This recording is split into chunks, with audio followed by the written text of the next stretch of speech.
balcony, and we got to the balcony, and the usher said to the people sitting down that they have to get up. And they're like, we're not getting up. We just got here. We already got moved twice. If you can find a spot with 5 seats in a row, we'll move. And the usher said, well, okay. Just he turned to me and said, hold on. Just sit tight, and I'll be right back. And with that, I looked at my friend Ethan. I said, come on, follow me. And we walked right to the front row, and I sat down. Yeah, well. Well, then, Jeff, you didn't just go sit down. No, right. He had a whole story. Yeah. There's a backstory. You know, all I know is I sat down at the judging table, and right to my right is Jeff the drunk. In other words, there's me, there's Howie, Sharon, Howard, and then Jeff is almost they should have handed him a buzzer. When you're a judge, you can only see 2 rows on your right or left, and right. Jeff was one of them. Jeff was like at my side. He was my wingman for the entire experience. And then I said to somebody, is Jeff going to be sitting there like at night too? Or and they go, no, he's only staying for the afternoon. Thank goodness. You won't be with him all day. I think he was going through the DTs. I think he had to go out and get a drink. Because toward the end, weren't you complaining that you had to leave? No, the same. When is it over? Yeah. Oh, God. He goes up to the producers and goes, when is this over? Because I said, well, he probably needs a drink. I wouldn't take it personally. Jeff, you drink? You still drink, right? Yeah, but I didn't drink at all. No, not there, but I'm sure you went out and got a drink as soon as the taping was over. I didn't. No? No. I'm impressed. I went straight home. I got home at 9:30 at night. No. He, he's sitting there and here's a guy who never gets out of his... Can he do the stuff? Can he jump out of his seat and scream and make an X? Well, that's the whole thing. When they were doing getting the audience all hyped up and he had to get up and down, he's like, a good 30 seconds behind everybody else. But it wasn't, there were 3 women sitting behind me who were all pretty cute, and they were just like ready to vomit because it was just nothing but his ass. You were at a lot of tapings. I went to the early one on Wednesday and Thursday. Yeah. They were great. I saw one of the best acts I've ever seen in my life. Which one? Without giving it away. The dog act. Oh, yeah. Fantastic. I couldn't stop talking about it. I couldn't stop thinking about it the whole weekend. They were fantastic. That was great. That was great. All rescue dogs. But I saw a lot of other cool stuff. I really got into the meat of what it's like when somebody sucks and they need to be told. Yeah. It was some really interesting stuff I saw. You have a hard job. I know. Oh, there was a moment that was just there were people in the audience who were crying. Yeah, something happened between me and one of the contestants, which I think will be very, very interesting when you see it. It was heartbreaking, just on every level. I know, believe me. Did you hear somebody yell out, wah? That was probably you. Yeah, I made a kid cry. Yeah, that was pretty bad. Because you know what was really funny? Before it happened, I was like, you had already X'd somebody. Right. And I was like, that was fun. Now I want to see him do it to a kid. Well, you saw it. See, I don't fuck around. And it's not pretty. No. See, that was my second day. The first day I saw you guys make a young girl cry as well. Yeah. And that was also, it was crazy. Yeah. There's a lot. They have a full-time psychiatrist that works there. Is that true? I should hope. Oh, yeah, backstage. Wow. Yeah. Because those people look pretty shaken up. Well, people audition, and then they've never, some people are never told no in their lives, and then when they hear it, they freak. Yeah, they don't get it. There were a couple of people today. I was there who really looked stunned. Yeah, and you can't even believe it. You're like, you really don't know you suck? I know, you actually said to one of them, "Are you serious?" Right. See, now I don't know how much they show after everything's done, but I know when you watch American Idol and that happens, my favorite part is when they suck. And then the whole family, some uncles and cousins and everything, and they're like, they don't know what we know. Right. Oh, no, all that goes on. They tape all that backstage. That's why I said you're seeing one portion of this. But the family is not doing these people any help. No, they feed into the whole lunacy of it. Well, that's what, I was sitting next to your sister, and your sister said, doesn't she have a family? Doesn't she have some friends? Yeah, well, the one that I was talking about that was sort of heartbreaking, my younger son turned around to me. Yeah. And he said, he said to me, why would his parents let him go out there? Right. And I thought that was a really good observation for a young kid to see. That's the truth. That's what I say. Well, I said, one of the things I said to Howie was the other thing that they should have on the show is social services standing backstage to save those children. Take kids away from their parents. Yeah. Yeah, it's crazy.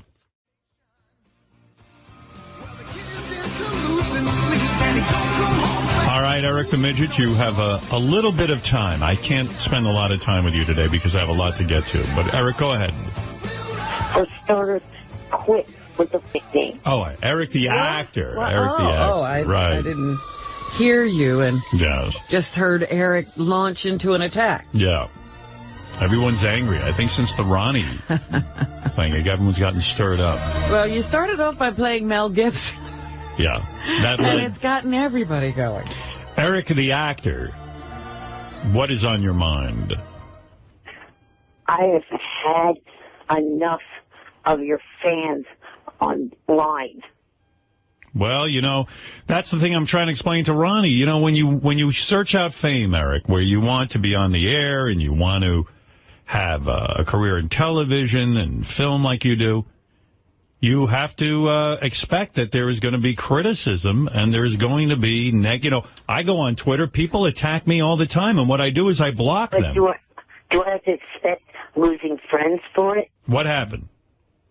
I've been blocked, as far as I can tell, I've been blocked from Diana DeGarmo, not from anything I said to her. You've been blocked on Twitter from Diana DeGarmo? Yes. Do you believe it's because some fans have been impersonating you? And yes, that's it.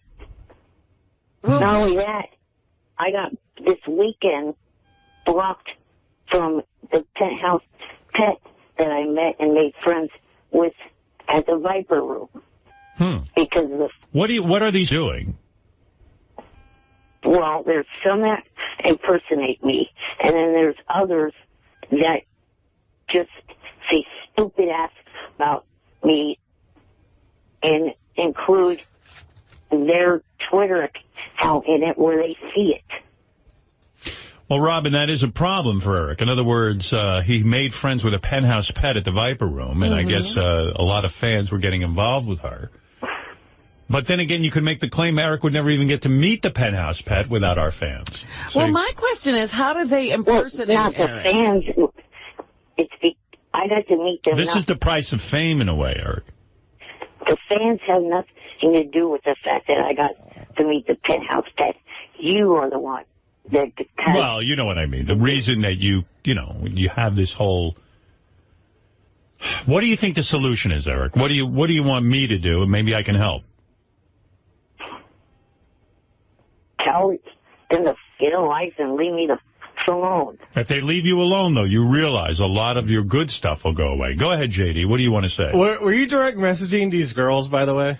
Because he direct messages a lot. He direct messages me. I'm trying to like Eric, but he's direct messaging me about trying to get verified and plugging his name. Are you thinking that you're going to block him eventually? No, I've thought about it, but so you think he might have been blocked because of himself, not others? Yes. See, Eric, I have to believe, like, the penthouse pet probably likes all the involvement from the fans because it just means more people are going to join her Twitter account. I think maybe you don't see yourself so clearly. I mean, here's JD, a guy, thinking about blocking you.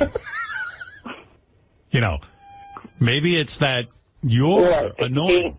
Being nice to you, JD, asking you if you would want to play PS3 against me makes you want to block me.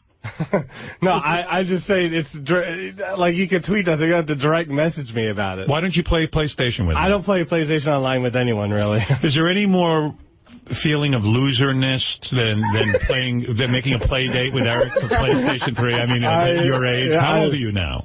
Me? I'm 32. But 32, right. He contacted me about it. Right.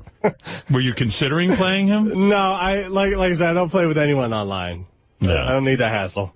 If I had a PlayStation 3, I would play Eric. Oh, go right ahead. What game do you want to play, JD, Eric? I mainly play the MLB, the show, 2012, and also play like the MMA games. That's so and cute. Wrestling. Play wrestling with Eric on the PlayStation. Maybe one day, Eric. Maybe. Play him. Okay. Play Eric. He wants to play with you. Why do you got to be a snob? What, Eric's not good enough for you? You play with every other idiot. Why No, can't you I don't play with I don't play online. Oh, you don't? No. Would you play with others, though? No, I rarely, I only play with, John Hine and, Steve Brandano. That's it. Because I know them. And Eric can't be in that group? Well, I know them. Do you play Guitar Hero? I barely, Guitar Hero's kind of now. So. Oh, it is? It's over? Well, they don't make any more Guitar Hero games. The ones they had are no good? No, I mean, but He's just had it with play it them. out. I'm playing Tiger Woods now, and, We don't play Eric, do you play Tiger Woods? No, I do not. Oh, what a shame. All right. Well, Eric, sorry, but you might be annoying these people. If JD is thinking of unfriending you or whatever you call that. Well, I've never even direct messaged Diana because the way that works is the person has to follow you. Right. And she wasn't following me. But I don't understand what the fans could do to get Eric blocked. Well, they probably every minute would Eric stuff, and then she starts to think it's Eric is putting them up to it. Oh. are people posing as Eric, From that, plus they were harassing her, saying... Well, I don't know what to tell you, because now that you're famous, this kind of stuff is going to go on. And does it really, what's the big deal about being blocked from Diana DeGarmo? Yeah, really, you weren't getting anywhere with her anyway. Oh, no, it would be nice to be able to follow her like I follow all the other American Idols. All right, hold on, let me handle this. Diana DeGarmo, please unblock Eric. And what's your Twitter? Never mind, because then it'll even be more trouble. Right. I mean, can you imagine, what is Diana DeGarmo writing? Can we look up her Twitter account? I want to know. I'll read it to Eric so he can know what he's missing. We'll keep you updated. Yeah. Hey, guys, can you put that up on the screen? Diana DeGarmo. Is she verified, Eric? I don't know. Are you freaking out because you don't know what's going on with her in life? Well, I mean, I saw a few minutes ago, Casey Young tweeted to Wee Man saying that him and Diana enjoyed hanging out with him and Anthony Anderson. All right, here we go. And you missed that. Here's what she said. I'll read it to you. Tomorrow, this is 8 hours ago. Tomorrow, don't forget, go to AmericanIdol.com and check out the 2 edits of my very first music. You missed that. Here. Fine. Here's another one. This is 21 hours ago. You ready? Okay. This is pretty important. Listen to this, Eric. Finally heading back to L.A. Can't wait to tell y'all about all of our adventures. You missed that. Right. Let me see if there's anything else here she has to say. Okay, here we go. You ready? She's answering a bunch of people. Hold on. I'm going to see if there's any direct thing that she had to say. All right, here we go.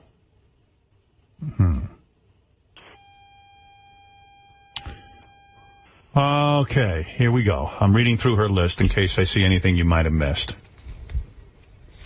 See, it's mostly her answering people. All right, here we go. A lot of them are retweets, Eric. You know? Do you care about those?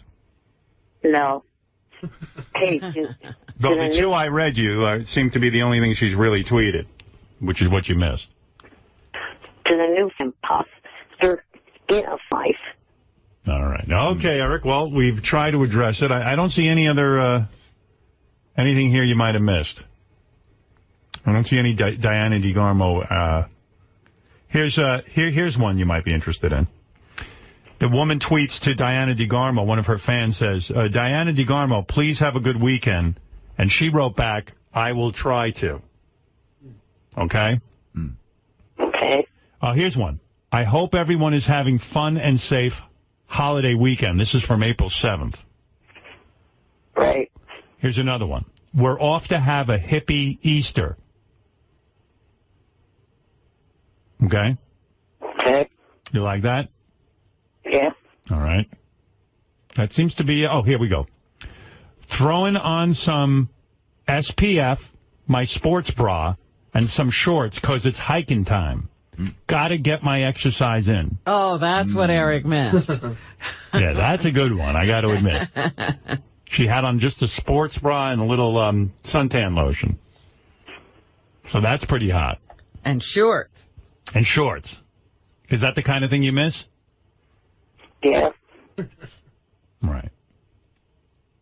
All right, well, now I understand. If everyone could just calm down and let Eric get back on Diana DeGarmo's Twitter account. Because he didn't know she was hiking in shorts. Oh, here's a good one. This is from 4 days ago. I took a monster shit this morning. Oh, here's one that's interesting. You know what's the worst part of The Wizard of Oz? The midgets. Ew, gross. Oh. Just kidding. She didn't write the last two. You know, Right. She's a nice girl. But by the way, for real, this is a true fact. Eric has 4,000 more followers than Diana DeGarmo. Is that right? Yeah, so there you go. So that's She should be following you. Exactly. So that's the price of fame. That's what I'm trying to tell Eric, but whatever, dude. Okay, Eric, thank you. Eric, the actor. Good morning, and thank you for calling me Eric the actor. Yeah, well, let's just say I was watching video of Ronnie's block party. Okay, he had a new block party? Yeah, before we went to Vegas, he had like 3 or 4 block parties, and Eric showed up at one of them. And, Oh. No, I showed up at 2. Oh, 2. The Sacramento and San Francisco. And I was watching Eric on stage, and What does Eric do? nothing. Oh. Like, it's unbelievable. Like, I should play the tape for you. It's unbelievable. Like, Ronnie's up there, he does nothing except yell into the microphone. Is Ronnie just yelling curse words? And then yell stuff I've yelled out at AGT. Oh. Yeah, I could see he's quite taken with me. When we were going around the country, a lot of times I would say to a contestant, get off my stage. Mm-hmm. I'm watching the tape of Ronnie's like, get off my stage. So Ronnie has stolen that. It's okay. He can take that? It's a catchphrase. It's like, hey now. You know, I don't mind if he uses it. But Eric was up on stage, and like Ronnie has nothing to say, and then he's interviewing Eric. And, you know, Eric is very slow in terms of talking. Mm-hmm. I imagine that's from his afflictions. And I am breathing. You are not I am what? not a slow talker. Oh, Eric, it's unbelievable. It's like the weirdest thing. Like, you got to watch the tape. You have no idea that you're so slow. It's like Ronnie will ask Eric a question. He'll go, hey, Eric, you know, what are you doing tonight? And then like Ronnie holds the microphone on Eric, and then you wait, and then he goes, I'm going down the... You know, it's like, holy mackerel. And the audience is talking because they're bored out of their skull. Eric is a whole different person when he's not behind that telephone. Yeah, I know. Is that right? Oh, yeah. He's very, very meek, very quiet. Yeah, I mean... He said there are 2 different Erics. Yeah, but you know what? It was good. People got to see him. He was happy. They were happy to see him. And then the next thing I know, that guy who, Jan, who works with Eric... Yes. You know, his caretaker... Uh-huh. He's lifting Eric out of his wheelchair so Eric can stick his head between some girl's tits. Oh, dear. And, like, Eric's flying through the air and smushing his face into this girl's breast. Is that how it happened? Yeah. Jan carries him over to the girl? Yeah, you never saw a show like that. Yeah, it was great. It's great, man. It's a great show. Yeah, it's a great show. It's a great show. 4 sold-out shows. It was awesome. You got to have Eric at every one. Yeah. I pulled... What mic is that, 3? Yeah. I pulled Eric doing his stand-up act, if you want that. Eric has a stand-up act? It's excruciatingly boring. Do you have the part where Ronnie interviews Eric? I can put that up in like a couple minutes. But this is Eric doing stand-up? He's Eric doing stand-up. Yeah, it's excruciating. JD won in orange. And he wore a shirt a T-shirt under his regular shirt. Uh-huh. And that was his big thing that he was showing me the shirt.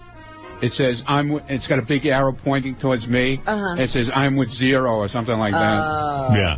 That's part of his joke? That's his deal, yeah. It takes him an hour to get the shirt off. Yeah, well, they have to help him take the shirt off. Yeah. He goes, hey, Ronnie, look at my T-shirt. And then all of a sudden, Eric, has people who take off his shirt, which takes a little while. And then when the shirt comes off, it says... Can you really read it? It's a big arrow. Oh, you can read it. Okay. It's a black shirt with bright green over there. Bright green letters. And Eric's such a poor communicator, you wish he'd put everything on his T-shirt, so it would be like a translation. So then there's a big arrow pointing to Ronnie. He goes, I'm with a 0. And Eric has this smile on his face, like he just got off the best joke in the world. Right. And he's, and he soaks in the applause and the gratitude from the audience for this brilliant joke. There it is. I'm with 0. You two look like a great team. Yeah, and you see that look on Eric's face? Yeah. Like he's like, yeah, I showed you. It was good. It was good. It was good, though. You. What? I won up you. Yeah, you went up to him. Well, the highlight of the night was Scott quit the show in the middle of the show. Scott quit? I got to take a break and then I'll talk about that because that was pretty. I watched all the tape. It was very compelling. It was awesome. Yeah. So is he done? I don't know. I don't know what. We'll get into it. I heard he. I don't know. All right. Yeah. I'll get to it because I have to take a break. But while Eric's here, I'll play you Eric the actor's stand-up comedy. All right. Here you go. Here he is from Ronnie's Block Party. So Eric, my boy Eric has got. He came up with a comedy routine, guys. Go ahead, my man. Let's hear Fred. Like, you're bored already. They weren't bored. They loved it. Just listening to Ronnie is enough. Stop it now. Hey. Maybe you should go back to yelling and screaming. Did you see our bus? Did you see our bus? Yeah, I'll get to that. The tour bus? I'll get to all of that. It's just I don't want to get into it and have to take a commercial break. Gotcha. All right. I'm leaving. Okay, I'll have you back in later. Here's a guy who liked Eric at the block party, though. They do enjoy seeing him. You liked meeting Eric, right, Tim? Hey, now. Oh, let me tell you, it was the best. And kudos to Ronnie for putting the whole thing together, or Shirley, or whoever it was. But Eric the Midget was the absolute highlight of the show, without a doubt. Wow. Hey, Eric, you hear that? Yes, thank you. Oh, thank you. The entire audience. Well, first, your fans, and I mean the drinking and smoking that was going on in the line just continued all the way through. People seem to enjoy Ronnie's block party. What can I tell you? All right, Tim, thank you. I'll get back to this.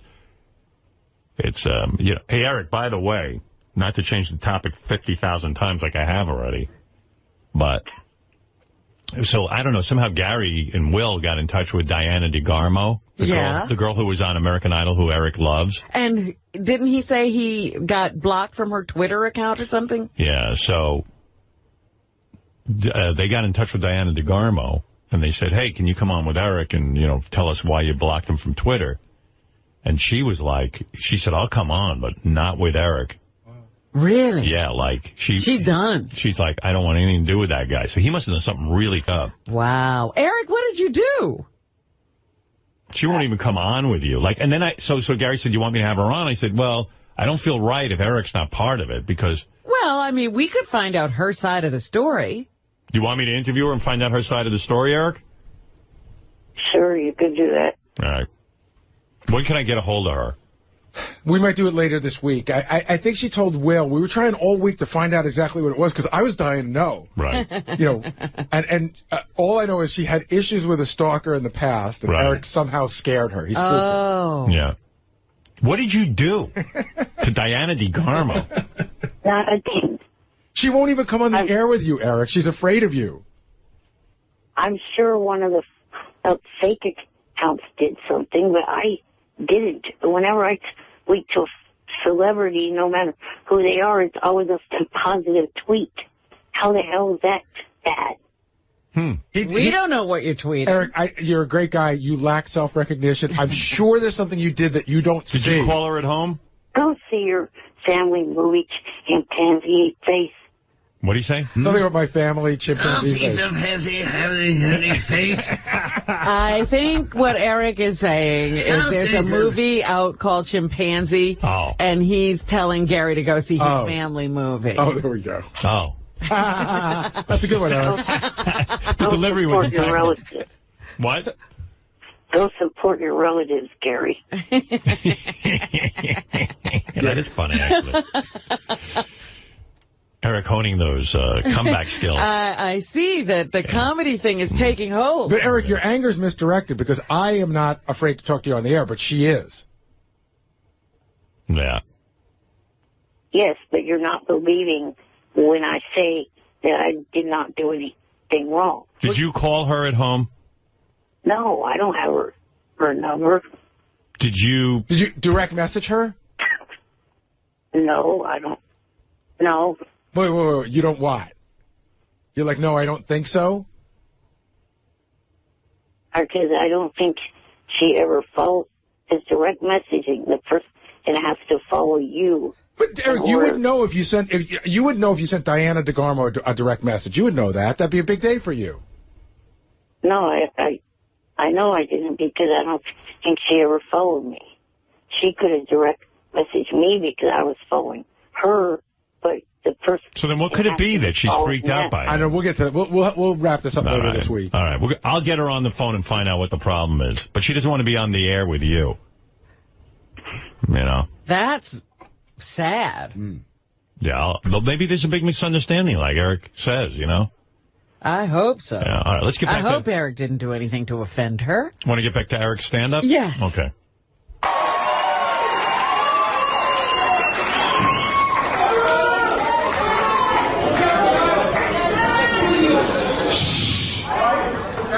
So who's seen the Three Stooges? Great opening line. So who's singing the Three Stooges? Well, if you give it a few seconds, you see how it relates. What? If you haven't, you got three of them here tonight. Ronnie, Yucko, and Scott. Well, he did like it. I have to say, I hear people applauding. They're willing to wait. Yeah. You know, he's on to something. It's that kind of slow, deliberate delivery. Like Stephen Wright. Right, like Stephen Wright. Yeah. Ronnie was also standing behind Eric, like trying to pump up the crowd, helping them cheer up. That's okay. He's holding him. That's better than Scott.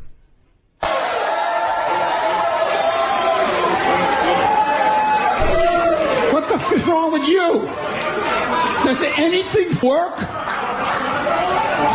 Ronnie with the F word every 3 seconds on stage, by the way. Why does he pipe in all of a sudden? It's his show. He's the master of ceremonies. Yeah, but Eric's doing his stand-up. It doesn't matter. Ronnie's the ringleader. He's the fun. He's the glue that holds it together, you know.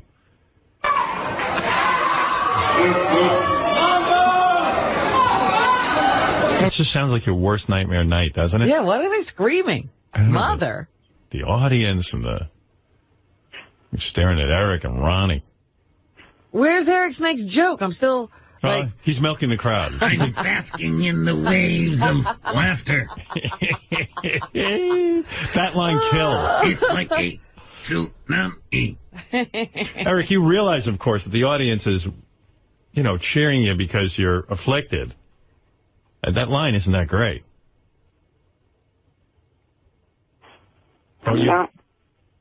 Do you think that's a great line? Yes.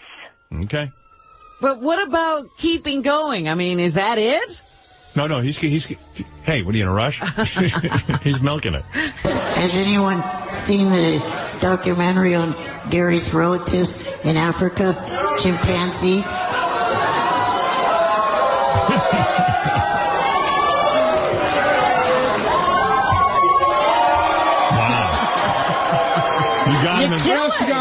What else you got for me, my man? I recently heard that a guy died in a porn theater. I guess his life came to a happy ending. I recently heard that guy died in a porn theater. Porn theater. I guess he came to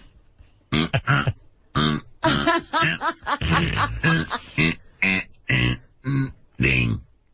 Hey, can I just be critical a little bit, Eric, of your material? That wouldn't a guy recently died in a massage parlor be a better joke than a porn For theater? the happy ending? Yeah, you get a happy ending. Oh, sorry. Thing is that was a true story that I heard. Yeah, but and most people haven't heard that story, so you say, hey, I heard recently a guy died in a massage parlor. I guess that wasn't a happy ending. Well, here's the thing. I actually ripped that joke off somebody that you think rips stuff off of you. Who's that? Leno. That's a Leno joke?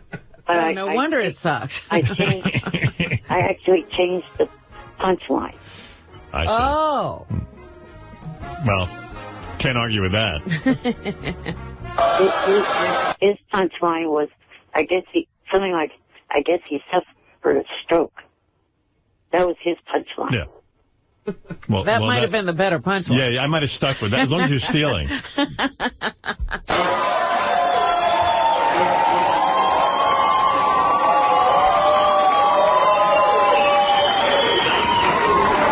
I also heard about another guy's life that didn't come to a happy ending.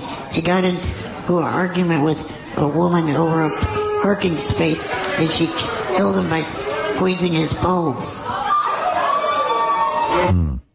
Now, is that a true story, too? Yes, in China. And that joke also came from The Tonight Show. Oh, borrowing heavily. I don't even understand that joke. Well, it's Eric's joke. What was the joke, Robin? That the guy didn't come to a happy ending because he got into a fight with the woman over the parking space and she squeezed his balls and he died. But how's that a joke? I don't know. What's the punchline? Well, maybe there's more. Wait. No more.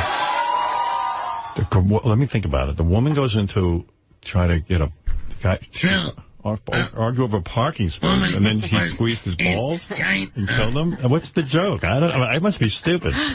Eric, explain. What did Jay Leno say on that one? Yeah. I don't remember how he phrased that one. Clearly.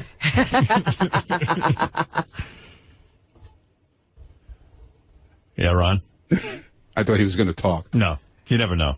He came with the weirdest move at the end of the show, too. He had this, his guy Jan. Yeah. He props him up in the middle of the stage, and then he announces that he's charging $10 a picture. Take a picture with him. At the end of the show. At the end of the show. That was Friday night. Yeah, what was up with that, dude? I think that's a pretty cool idea. Yeah, but tell somebody you're going to do it. We didn't know you were going to do it. I would pay $10 to...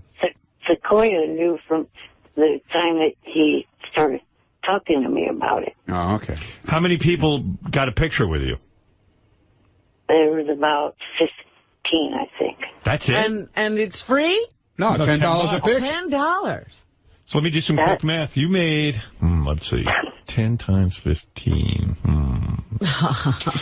That's I think it's 150.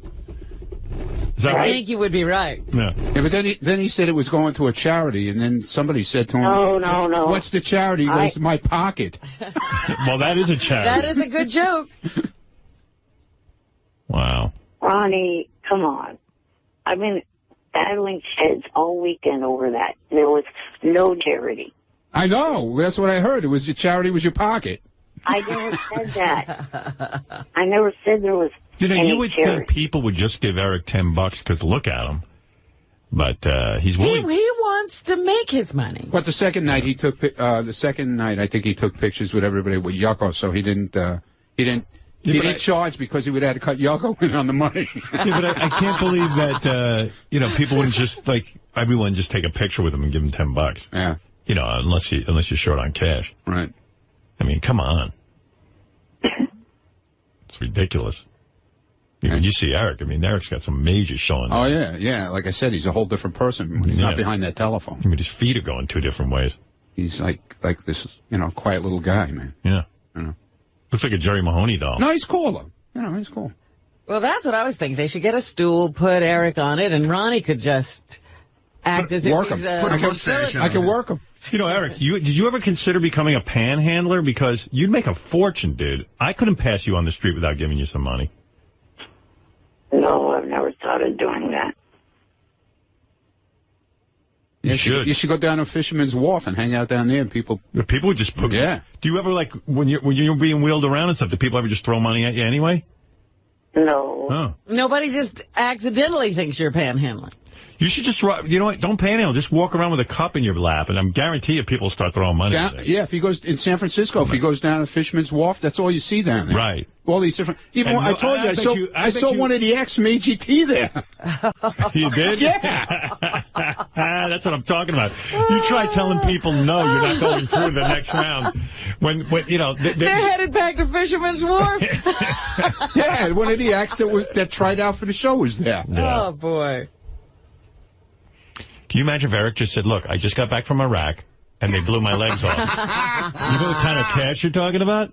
You're talking about 10, 20 grand a week. Yes, a week. Eric acts like he's above this, you know, like, but in the meantime, he's got a wish list on Amazon. It's the same type of begging. It's just begging on the internet. Yeah, which is his worst What place to beg. happens with that wish list? Do people actually buy him things? Yes. I know Jimmy Kimmel did. Didn't Jimmy buy you something?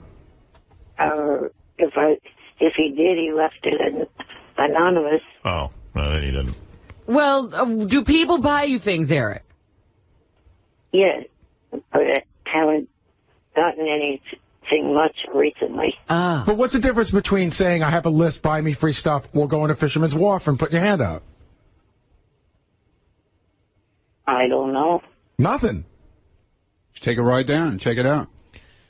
Where's he live again? What? Sacramento? Sacramento? I got to figure there's some hangout where people panhandle. I mean, if anybody could make money, it's him. I mean, he'd make a fortune. So you should get just you get that box, you cut the top off a box, just say war veteran. Yeah. And just sit by a red light. People throw it in the bucket. That's right. This guy, he would be legendary. Like, he would be a legend in terms of the money he'd order. I get one of those, you know, you ever see those guys that don't have a wheelchair? Because Eric's got a wheelchair that indicates he has some money. You get that, it's a dolly. The thing that Eddie Murphy had. Yeah, the moving thing. Yeah, the movie thing. The thing that Eddie Murphy had in Trading Places. Yeah. You just can use your knuckles to ride. And Eric hardly can use his hands, so it'd be cool, like, just lay him on his back on that thing. I mean, it's... And get a dog to lay next to him. He'd make a fortune. Yeah. Dog would eat him. Well, a friendly dog.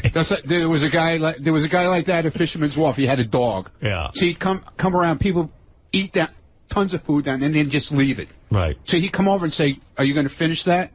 You know, "No, you can have it. Here, take it." And he'd start eating it, and the poor dog. And I said to him, "If I give you what's left of my food, you better be feeding that dog also." Yeah, I was yelling at the guy. Ronnie, a hero. Ronnie's proud of himself. Poor dog. He's out there in the sun, boiling up there. Wow. Anyway, I mean, I admire Eric not doing that, but, you know, if anybody deserves to panhandle, it's him. Well, I mean, he gets assistance from the government, too, right? Yeah, he does. All right, Eric, I got to go. Nice job on that stand-up. Thanks, Eric. We had a good time. Okay. I'll try to get to the bottom of Diana DeGarmo for you. Okay. All right, later. Okay. That's Eric the actor, as he likes to be called. And recently comedian. Right. With the Ronnie's Block Party group. What's real is we're looking at Diana DeGarmo's Twitter photo, and it's actually of a South Park character that kind of looks like Eric. Really? Yeah. It's weird. She might actually be into him. Let's go to,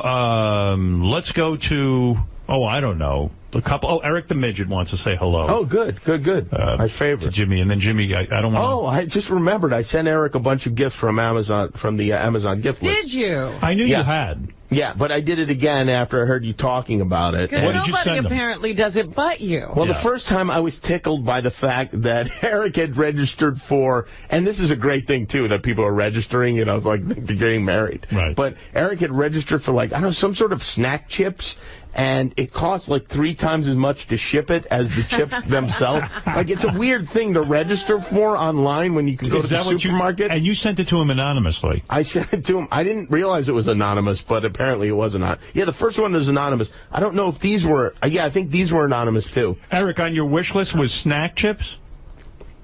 Yeah, there was those, but there was a name, and I just wanted to say thank you since you confirmed that it was sent by you. And I also sent you some other stuff recently. Have you been receiving any items recently, Eric? Yes, the second package that came was marked James Kimmel. Oh, yeah, that's me. Now, yeah, I got confused by that too. I thought your name was Jimmy. I didn't realize you were James. I noticed on your Amazon gift list that you had 2 different donut makers, so I got both of those for you. Donut makers? Really? So now you'll have 2 types of donut maker. What are you doing with donut? You make donuts? Well, I haven't yet. Have you want to? Yes. Have you received the donut makers? Yes, I have. Thank you. And why would you register for 2 different donut makers? Well, I think what it was when I put one on the list, the other was a suggestion. Oh, I see. You are a big Eric fan. You went to the Viper Room, didn't you, to see Eric perform? I did not go to the Viper Room, but Eric came by the show. Oh, I see. Yes. Right. Well, I enjoy Eric. I love hearing him on the show. How much was the donut maker? So glad he's back. How much did it cost you to... I don't remember. It wasn't a tremendous... But I did send a few other items as well, Eric. They should be trickling in. Oh, my. What did you You're probably just going to go down the whole list, aren't you? Because you love Eric. And that's, I do love Eric. Yeah, right. And I think I would encourage everyone that listens to the show to buy Eric stuff and send it to him. Yeah, it's fun. I like to imagine him getting the package and going, oh, well, who is this from? Look at this. What is the biggest item on his list that you didn't get? Like, were there things that you just felt were ridiculous to get him? There are a lot of there are a lot of things that are available for free. Like there's like Walker Texas Ranger on DVD. I mean, Eric, it seems like you can get that. I think you need to pare that list down a little because it's like 100 pages long. Right. You know, maybe just narrow it down to the things you really want because it was hard for me to decide. You know, and you presented with a dilemma like, what should I do? Should I get this donut maker? He wanted Chuck Norris Texas Ranger. Yeah, right, Eric? Isn't that rerun 100 million times? Yeah. Well, yeah, that's one of many shows that I really enjoyed watching when it was on TV. Right, Fred? One of the many shows that I enjoy when I went on TV. All right, Eric, I got to move along because Jimmy's got limited time, okay? All right. All right, thank you. But it's good talking to you, Eric. I'd like Good talking to you. If you can, like, post a picture of you with the donuts, that would be great. Yeah, I would like to see your donuts. I'd like to see you, like a video of you cooking donuts. Yeah. I'd like a pasta maker. I'm sure Jimmy will get it for you. All right. What's your deal? You got time or you got to leave? I got to leave soon. I got to leave in 5-10 minutes. Right, let me take a couple more. Jimmy, how about Nash Bridges? You want a Nash Bridges video? Oh, you got to go through that list. It's Jag. What happened? Like, so you sat at your computer. How do you even find for an hour? Where do you find his list? It's hard to find, but if you type in, if you do a Google search for Eric the Midget Amazon list, one of the fans like put a link to it, and then you can link to it. And it's weird. Like, I tried to buy him some other things that I decided he should have. Right.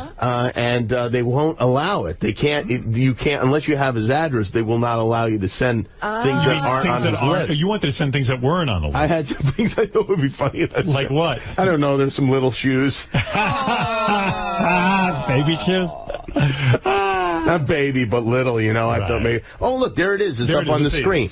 His list. Oakland Athletics official logo baseball bat. What's he going to do with that? It's a lot of sports stuff, yeah. A baseball bat, Eric. You can't It's a mini baseball bat. To hit Jan with. Let's see, guys. Major League Baseball, Oakland. Sippy cup. Sippy cup.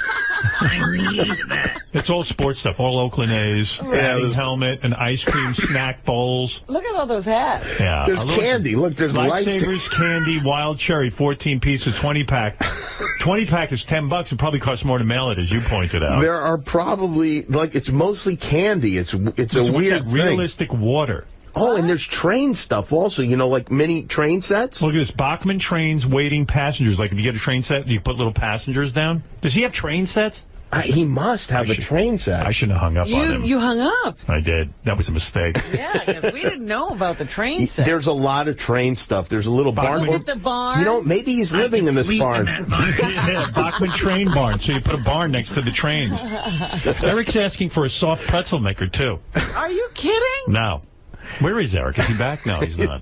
Too bad. Yeah, he's. There's a lot of good stuff on there. There's a lot of train stuff. Look at its pages. But it's like you pages. didn't buy him any train stuff because you probably thought that was frivolous. Well, yeah, I did. Because I don't know. I don't know if he even has trains. And if you buy him one train thing, then it's not enough. Yeah, you need to buy him to start with the whole kit. Like a donut maker, at least is like something that he could live on. It's food. complete. Yeah, I like to imagine him making donuts, like a Keebler elf. Now he's got two. He won't know which one to use. Eric, do you have a train set? No, not yet. See, that's what I was worried about. See, Eric, you're registering for, like, the barn and the little police force for the train. You got to start with the track and the trains themselves. I have pretty much everything on that list. Oh, you have everything. Eric, you're into toy trains? Well, that's kind of... I went into them because my dad, as a kid, him and his brother got a train set. Is it a hobby? Yeah, but you're like 37 years old now.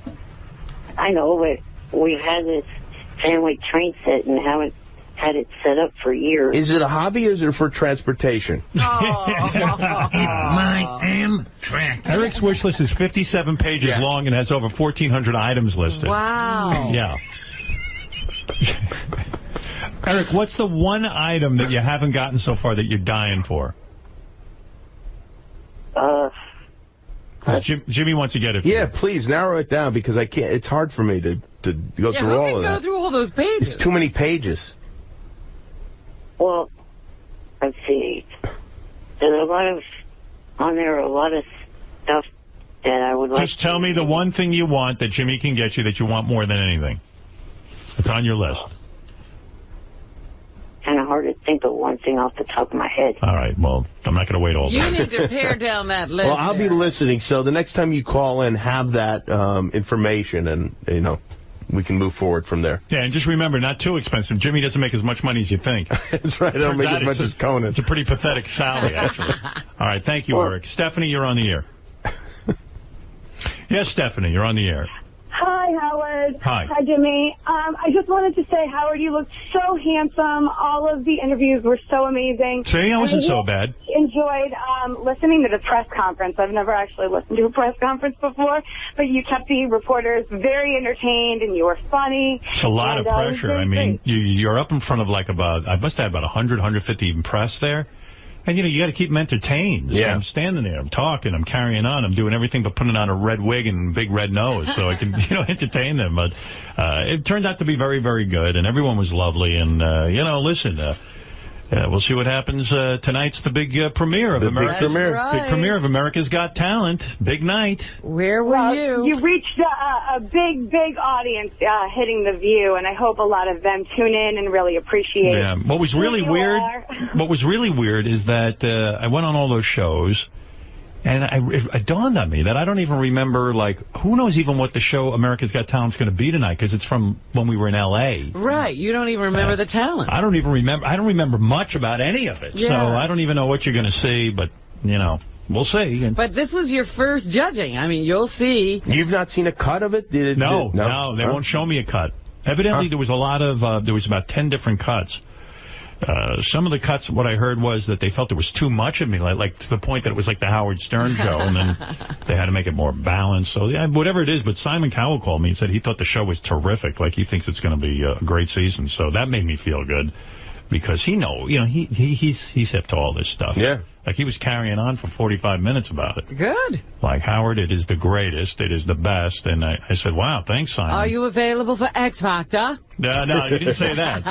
But he went out and got Britney Spears. And that was another thing. Like, they're supposed to announce that officially today or something. The press picked up on what I said about her. Yeah. And what I said was, I think it's a great hire because I don't think she's going to be a great judge, but just watching her every week be a train wreck is going to be really good. Nobody's actually sat down and talked to her since all of her crazy antics and the whole, guardianship with her parents and all of that. So people want to know if Britney can put a sentence together. So I put... She can't. Yeah. So have you interviewed her? No, but I can tell you. Yeah. Well, that's what I was saying at the press conference. And then on Twitter, all of her fans, like, she has a slew, like a whole gay army behind her, who were just like blasting me. How dare you say this about Britney? I hate you. We'll see how you do on America's Got Talent. Right. And it was like... Oh, wow. Like I said, I said it was a great hire. But it was weird. It just kind of came out the wrong way. But thank you, Stephanie, for the compliment. I'm trying to look my handsomest. Well, you're looking fabulous, and we're all very excited. We'll be live tweeting and live on Stern Superfans tonight. All right, Stephanie, thank you. Thank you. Bye. All right, that's America's Got Talent tonight. Will you be live tweeting during your I will tweet. show tonight? I will try to tweet. You're going to stay up and watch live with the audience? Well, I want to stay up and watch it, yeah. I mean, I'd like to see what the hell they're putting on after all this carrying on. I'm looking forward to it. A lot of people have been mentioning it to me. I think people are excited about it. I just don't like that it's on against Dancing with the Stars. That kind of sucks. They're already way into their season. Yeah. Well, if you're into Dancing with the Stars, you're going to tune over. Well, yeah, if you've got an investment in Dancing with the Stars, I guess. People make too much out of the first show anyway. So you got a lot of shows. We got a lot of shows to go. Let's go to... all right. I know you got to leave soon, but Eric's back on the phone. He feels that he didn't get to say what he wanted to say. Oh, what, Eric? He thought of something. You know it's going to be nothing.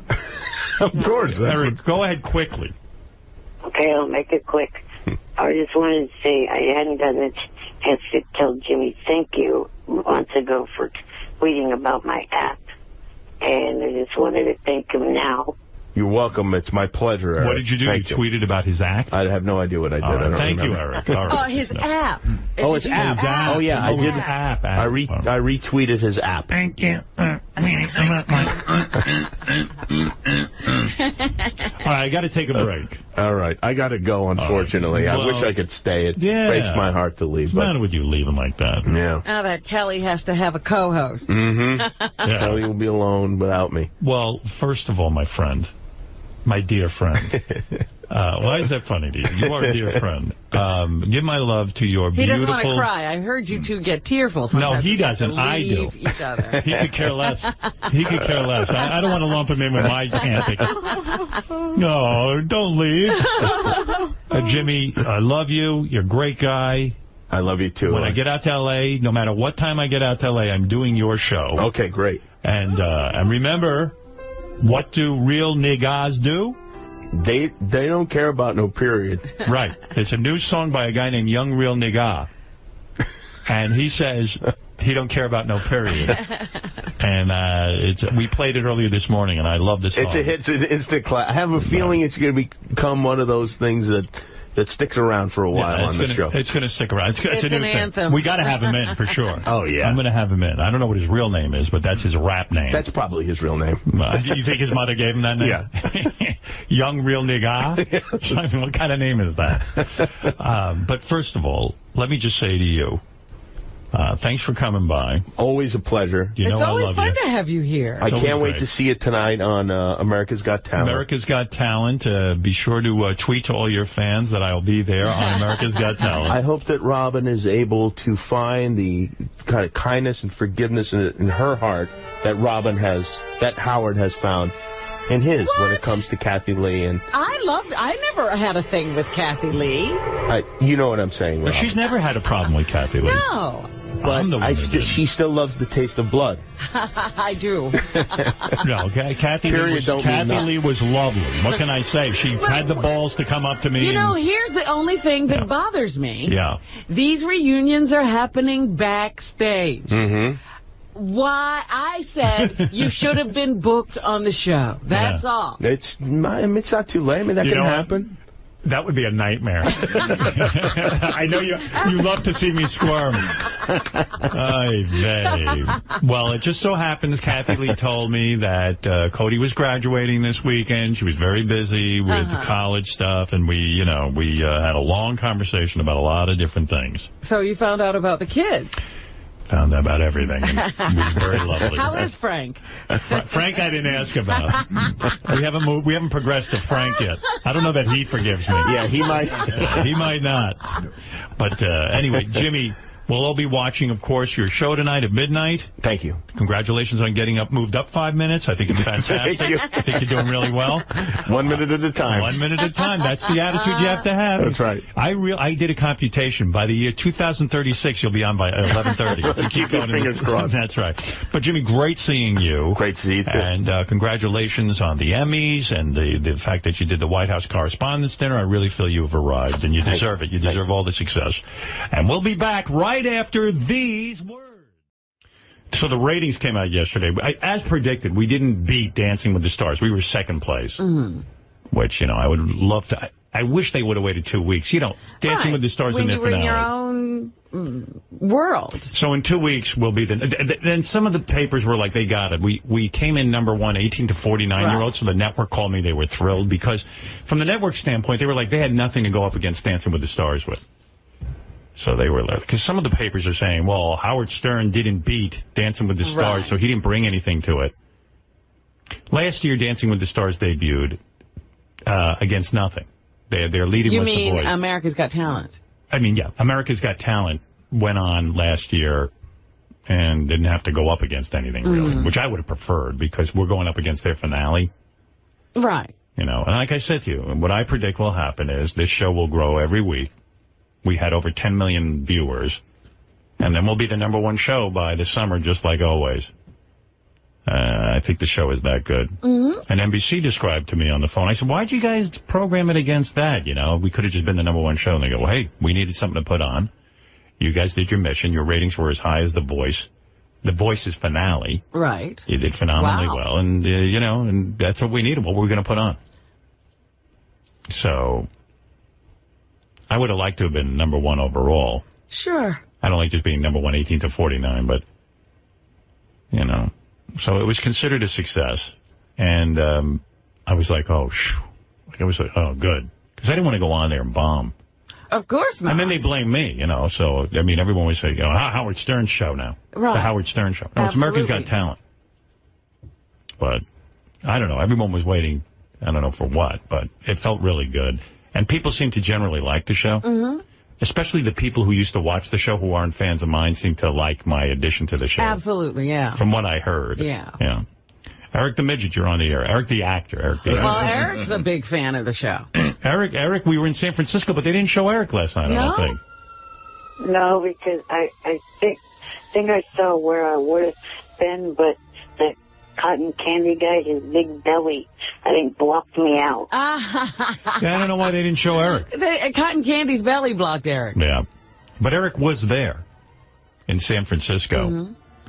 A couple of questions regarding that, and also a little thing about one of the contestants. 2 questions. One is, why did they cut Howie's extremely funny line that he delivered to the opera singer guy? They cut a lot of funny lines. They cut a lot of funny lines of mine. They cut out a lot of funny lines of Howie. Well, he's particularly interested in Howie's line. Yeah. I don't know. Howie sometimes gets lines cut, and so do I. The line was a joke about the guy making everybody, because he talked about helping people take crap. Howie said, well, I think you helped everybody in here take a shit. Oh. Well, they couldn't air that, Eric. Right. I think, They could have believed it. No, it's network television. It's the family. A friend of mine has been watching it with his kids, like a lot of people do. And even like when the stripper took off his shirt and he had the ring around. You remember with the first episode, the ring, he had it tied to his nipple or something? Like, they have to answer an hour's worth of questions so their kids just, with that, why did that man take off his clothes kind of thing? And why the kids, So if Howie's line gets bleeped, you got to sit there and go, no, he was making a duty joke, but he called it and then you got to go through a whole explanation. One time at the table, they censored you saying that you were an ass. Yeah, that's not considered so bad anymore. Eric, I don't edit the show. That's the other thing. If I edited the show, it would just all be me. Quite frankly, I think I'm, fantastic. And then the other thing was one of the beginnings, Howie flew in on a jetpack. That wasn't really him. Well, I know. That's what I was thinking. Okay, right. They used a stunt person, then cut him into it, obviously. Right. So then what's the problem? I was wondering, making sure that it wasn't him. That they really didn't have him do that. You know what? I wasn't there, so I don't know. I can guarantee you Howie didn't do that. Yeah, I just saw Howie walking around with a helmet on, and I go, what's going on? And they go, you know what? You do your thing. I don't even want to, because they don't tell me. I just, I was like, why is Howie wearing a helmet? But I would have assumed it wasn't Howie. I mean, considering his fear of everything. Right. The guy's afraid to touch people. I can't imagine him coming in on a jetpack. But I don't know. I don't know for sure, Eric. I don't want to say. Right. The one thing that I wanted to say about one of the contestants, the contortionist dancer. Yeah. The one thing about him, he's good. One thing, if he's still in competition, ask him if he's ever been diagnosed with Ehlers-Danlos, because a lot of contortionists. What did he say? I'm lost. There's some disease he wants you to check out what he's got.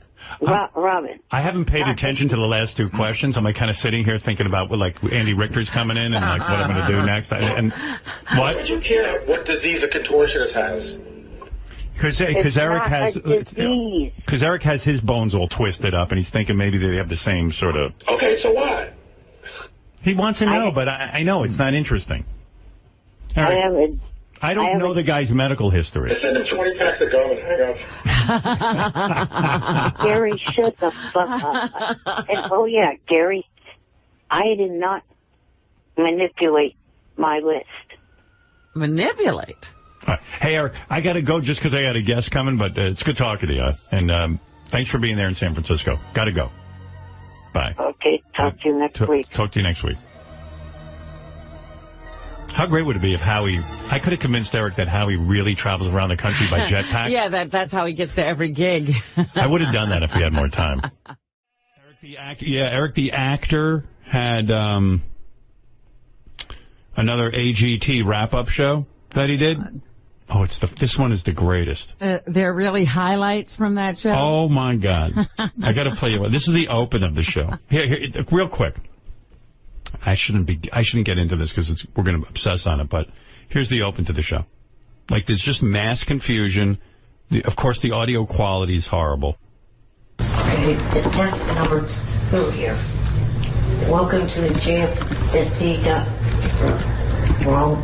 Some woman is typing, and she's louder than Eric. Yeah. You hear the typing? Is he even on the microphone? Yeah. Is he near it at all? Yeah. It's just mind-boggling. Trying to name the old show. The JFSCTV.com AGT wrap-up show. What a catchy name. Your host, Eric, the actor, which is me. And we're going to recap. How about hi, I'm your host, Eric the actor. No. That ain't going to fly with him. Eric the actor is the host, which is me. JFSC wrap-up. Eric, actor, AGT. Like a guy who doesn't know the order of the alphabet. And the woman who does the show with him tortures him through the whole show. Oh, yeah? Yeah, because she... Eric swears he doesn't grunt. We always make fun of him. He's like... and he swears he doesn't grunt. Right. So she tortures him with a grunting question. Oh. But then she's louder than Eric. You can't even hear Eric's answer. Yeah, she's actually on the mic. It's a perfect storm. Parminder Gill. Eric, is it possible you'll stop grunting if you sing a country song? I don't do that. I talked to plenty of people on the phone off air or this current show. Now she's fumbling with papers. Not one of them. Can you imagine? It's a combination. It's a show. If it sounds that way, it's a combination of it's early in the morning. I just woke up. It's the greatest. You can't hear anything he says. There's typing. And him mumbling.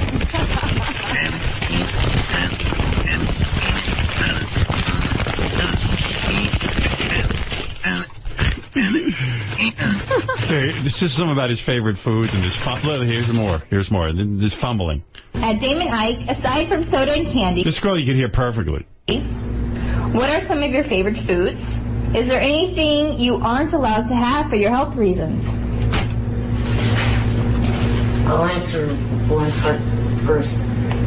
No, it's really no. There's nothing like outlaw. I'm not doing that. That's true. On my list of what I can. Could you imagine? Eat. This is the show. This is great. Listen back. I don't know, but somebody should be listening, and the girl is very loud. And everything she does is loud. Like if she touches a piece of paper, it's louder than Eric.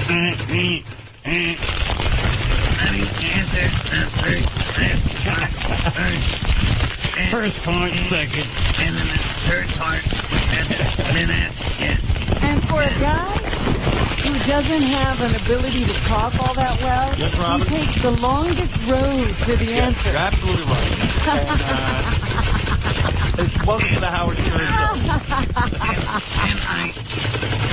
And of course, and JFS MOU. All right. You don't even seem to understand the show. You just ruin everything. You got to be funny in here. I can't wait for you guys to see this on Howard TV. Daily shows, classics, and exclusive behind-the-scenes access. Well, that's going to be on Howard TV. The funniest, sexiest, most star-studded network on TV is Howard TV On Demand. What happens when Howard Stern's staff asks him the questions they've always wanted answered? It's time to Ask Howard with Rachel Fine. All right, Howard, you ready? Am I ready? Yes. This is a new feature we're doing. This is called Ask Howard. This whole feature came out of the fact that I don't want to blog. I said to Jason, I'm going to blog on our website, howardstern.com. And whenever I'd sit down, I go, oh, I don't have time for this. So Jason goes, we'll ask you questions. And then Doug Goodstein said, well, why not put them on Howard TV? And so thus Ask Howard. That's how this all evolved. Well, I'm excited. But I'm ready for Ask Howard. All right. Question from Howard 100 News reporter John Lieberman. If you could interview one person, dead or alive, whom you've never interviewed before, who would you choose and why? Well, I've said this before. To me, with interviewing, I like interviewing anyone that interests me. So, but off the top of my head, it's usually like rock stars, because I idolize rock stars. If I idolize anyone, it's rock stars. Mick Jagger. I'd like to sit down and do a David Bowie interview. I don't know how interesting they'd be. Like Steven Tyler's so good because he's so open. But I think I could open those guys up and get something interesting out of them anyway. So maybe those guys. Question from J.D. Harmeyer. He asks, What's the most surreal moment or moments you've experienced as a celebrity? In terms of a surreal moment, I guess it would have to do with either me being in the room with somebody I worshipped as a kid. Like, it was surreal for me. The very first interview I think I ever did on radio of a celebrity was Soupy Sales. And I know for fans of the show that sounds weird, because I was not nice to Soupy when we worked at NBC together. And that is one of my biggest regrets. I acted like a jealous asshole, and I should have been more supportive. And I did apologize to him later on, but it wasn't enough. And I do feel bad about that, because Soupy was my hero growing up. I loved his show. I loved the characters popping in. I was a little boy, and I worshiped Soupy. And he was the first guy to ever come on my show when I was in Washington, D.C., and do a celebrity interview kind of thing. I had interviewed a couple of rock stars like Billy Squier and stuff in Detroit, but I remember Soupy as being a regret. And so it was surreal the first time I was there with him. I couldn't imagine that this guy was talking to me. Another surreal moment was palling around with Don Rickles at Jimmy Kimmel's house. Like, that was weird. And then I got to go to a dinner party with Don Rickles in the same weekend. And we were hanging out. And Don Rickles was like God to me. Don Rickles was more important to me in terms of the education I received about going on talk shows, I watched talk shows like those people were my friends. I didn't have any friends, so I'd watch them. And I'd watch Mike Douglas or Merv Griffin and see Don Rickles or Jackie Leonard. These are names like some people won't even know, like Toady Fields. Like, they were great talk show guests. And those are the people I remember. So palling around with Don Rickles and him, like, you know, saying my name, Howard, was very unusual for me. And maybe the final answer would be making a movie of my life. That was insane. And I don't think I was caught up in it at the time, but now that I look back, that's pretty big stuff. To get to do that in my lifetime is crazy. And, you know, on a personal level, everyone will always tell you having kids. That's kind of unbelievable that, like, wow, there's a kid that I somehow helped to produce, you know. Question from Mike Ganji at Howard TV. When you open up the mic each day, can you describe what that feeling is like when you first go on the air? John was just pointing out that for the Kimmel wedding, that it's a short article and you did make the cut, considering the celebrities that were there. Right, but I wasn't photographed. Do you know there were paparazzi hidden in the bushes? First of all, where was it?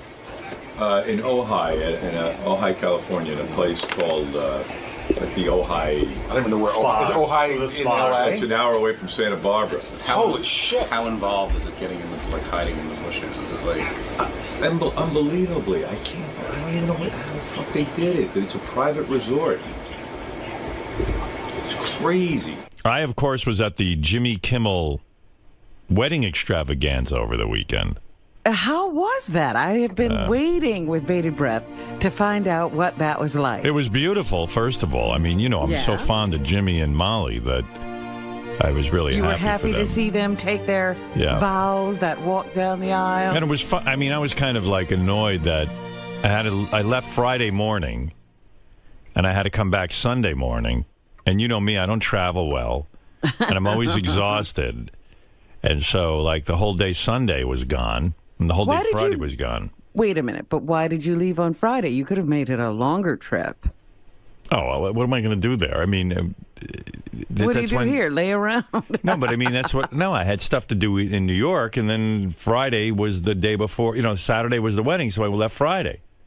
You know what I mean? I'm just saying that you did have the time to lengthen it so that it wasn't such a quick turnaround. No, that would have annoyed the shit out of me. I mean, what am I going to do? Like I hate being in hotels But this was a nice place. It was in Ojai, California, wherever that was. I had no idea where I was. Yeah, I don't know where that is. Yeah, we landed in Santa Barbara, and then took so about it's up north. Okay. Yeah, and then took an hour. Is that where that is?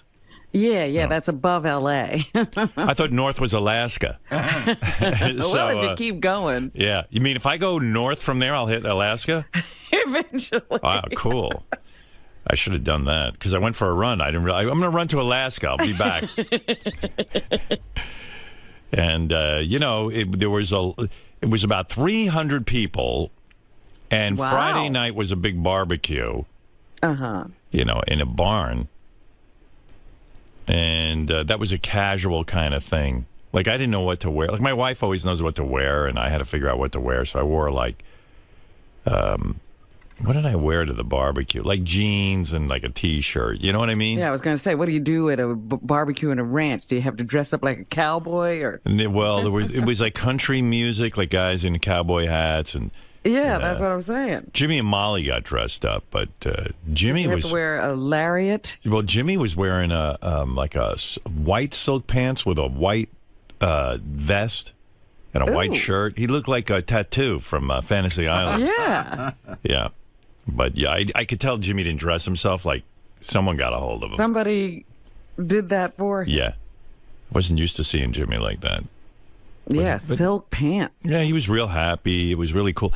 And, this is a private resort where, and they had the whole resort, booked up. Booked? Uh-huh. Yeah, with all their guests. And so you stayed there and the wedding was there. Well, you got to hear this. The paparazzi were very interested in getting pictures of this wedding because I think my theory is because Jennifer Aniston was there. And Jennifer Aniston, that girl, I don't know how she functions in her life because everywhere she goes, for some reason, they want pictures of her, candid pictures of her. And, I mean, like, they go berserk. I was talking to one of the security guys, and he said to me, yeah, we've had a couple incidents already with paparazzi. I go, what do you mean? Well, like how do they get onto the property? Because what they do is they book rooms, other people book rooms and then sell them to the paparazzi. Oh. Yeah, so they had already picked off 2 or 3. But sure enough, who in the world knows that's a business? Oh my God, it's a whole business. They must pay a lot of money for these pictures because I should have taken some pictures. Because Jimmy wrote, no social media, no picture taking. Did they collect your phone? No, but I was glad he put that because everyone with these phones, they drive you fucking nuts. So, of course, right after the wedding, there are the pictures. These guys were hiding in the bushes on the property. I don't even know how they do it. They should be in the military. They should be in the military. I mean, this is why we can't find out what the terrorists are doing. They're busy finding out what Jennifer Aniston is doing. I'm telling you. I don't even know. I mean, I was there. I don't know how these guys... You had to take a trolley. Like, there was, like, little trolley cars set up on the property to get to each event. And they had pictures, like, within an hour of Jennifer Aniston on the trolley car. And this one and that one. It was unbelievable. Wouldn't it be funny at the end of all of this if you found out Jennifer Aniston hired these people herself? That would make sense because it's ridiculous. I've never seen anything like it. But that's a business out in Hollywood. Just following Jennifer Aniston. Yeah. Yeah. And it was quite, you know who I love who was there? Andy Richter. I love that fucking guy. Really? Yeah. When did you discover you loved Andy? I love him. You know when I discovered? I went back to my room. I go, I love Andy Richter. I did. It was so funny. I walked out. I got a free lunch at this place, believe it or not. My wife and I were going to go for a run, and then we wanted to lock our stuff up in the safe in the room, in the hotel safe. Whatever it is, in your room. You have a little room safe. Right. Both safes in the room didn't lock. So I call up the security guy. I go, hey, I can't lock up my shit. Put my wallet and stuff in there. So they come up for an hour. They're in my room with me, trying to get these safes to work. They finally do, and the guy says, "Hey, I want to offer you a free lunch because we took up an hour of your time." I was like, "Oh, you don't have to do that." Meanwhile, I'm such an asshole. I'm like, "What do you mean you don't have to do that?" I was like, "Yeah, of course he should do." I was arguing with myself. I try to be a sport, and I go, you don't have to do that." And I was like, fuck, I just spent an hour with security trying to get this stupid safe to work. Of course I deserve a free lunch. Yeah, how about just saying thank you? That's a nice gesture. I don't know. For taking up my time. Yeah, you're right, but I didn't... But the guy insisted, and then I said, okay. So we went for a run, and then we went to lunch. And Beth orders a smoothie. I go, we're getting a free lunch. Should order everything on the menu. I was in full diet mode, so I just ordered like grilled salmon and nothing else. I lost 15 pounds. On the break? Well, or yeah, that my meal. My whole diet kicked in, like over the break, and I worked out a bunch, and I did. I dropped 15 pounds. I could fit into my suit to go to Jimmy's wedding. Good. Oh, my God. I was so pleased with myself. I'm so disgusting. And I'm walking around like I was at the pool with my shirt off because I'm thinking I'm looking so good. Did the paparazzi catch you? No. You know what? I thought we were paparazzi safe, so I was like walking around. I didn't care. I had my balls out. But I didn't know that the paparazzi really were there. I was like, wow, this place is pretty, safe and secure. But Andy Richter is funny. And I saw J.J. Abrams, of course, the great director. Mm-hmm. He's working on the new Star Wars. I was asking him about that. Did you get any... Yeah, I did get a little. Secrets? Yeah. I put in my 2 cents. You told him what you would like to see? Yeah, I said, I like C-3PO. Bring him back. Let's see C-3PO. Yeah, I don't know. I put it. I don't even. JJ's amazing. I wouldn't even know where to begin, like making a new Star Wars. Like that wouldn't even interest me because I'm not even sure where to begin. You know what I mean? Yeah, it's such a mess. It's a mess. What do you do with it? Yeah, how do you straighten out that whole situation? It's such a fucking mess. Well, he straightened it out with Star Trek because I thought that was a mess too, and he kind of came up with something new. Yeah, but at least it was only the TV show that had become a mess. It wasn't the movie. Oh my God. The whole Star Wars thing is a mess. I had a real good table at the wedding too. How do you tell if you have a good table? Oh, you can tell. Oh, some people have bad tables. I had a good table. Here's who I was at my table. Bob Iger and his wife Willow. Okay. Who, of course, runs Disney. He's a powerful guy, and that's good because if I'm going to be there, I might as well talk to some powerful people. You want to have a power guy at your table. Yeah, he's a real nice guy too. He seems to be.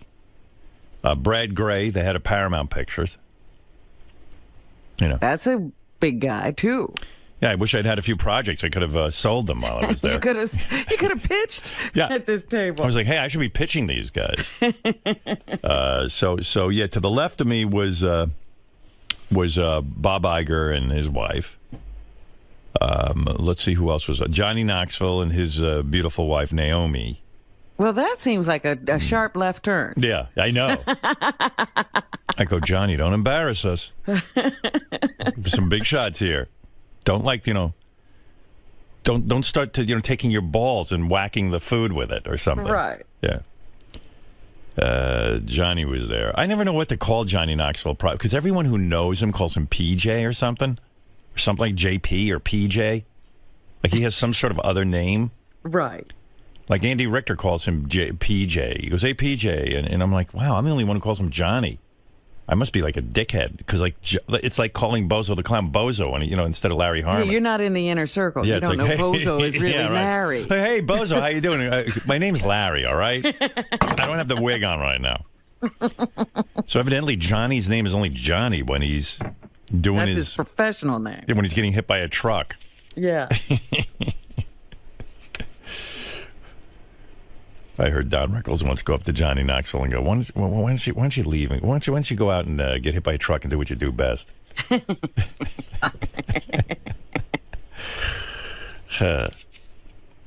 But, so it's Johnny Knoxville's name is like PJ.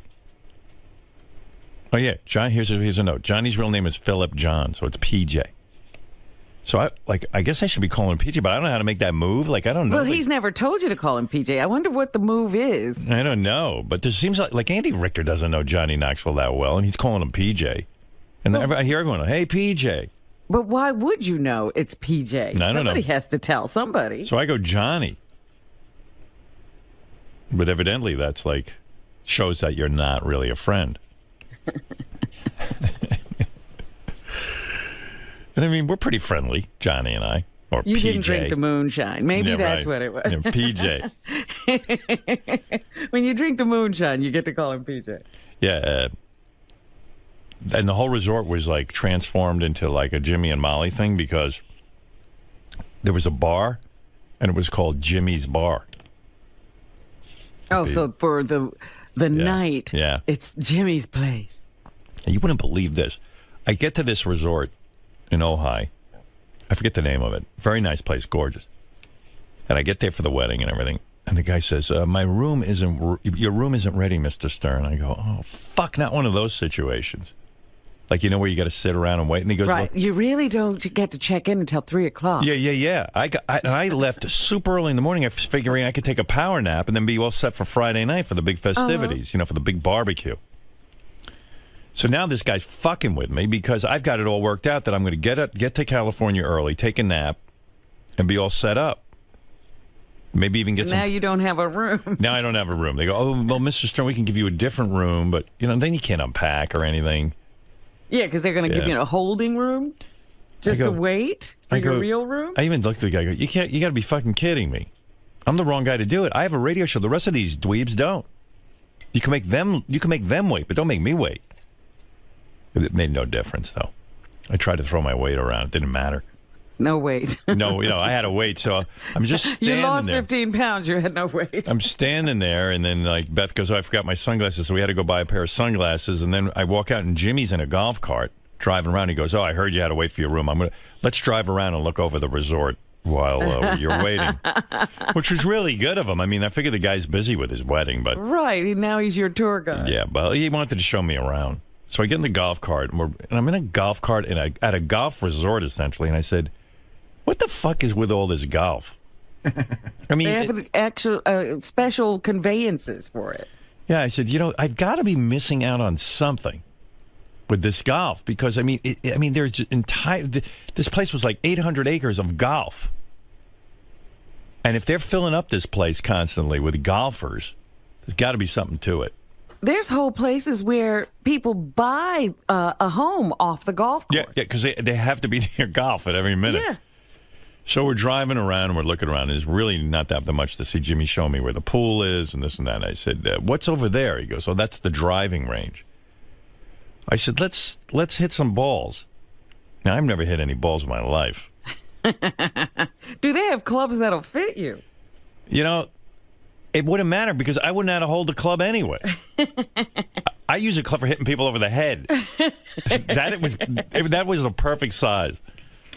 So Jimmy pulls over, and it's me, Jimmy, and Beth, and we get out, and the guy gets we get a bunch of bags of balls, and they give me a driver. Is that what it's called, a driver? Yes. Yeah. If you're going to drive the ball. Yeah, I guess it's a driver. I don't know. Now I'm like, what did I get myself into? Because I'm going to look like a douche. I've never hit a ball before, and even though I announced to everyone. First, I get out of the cart and I go, "My room isn't ready."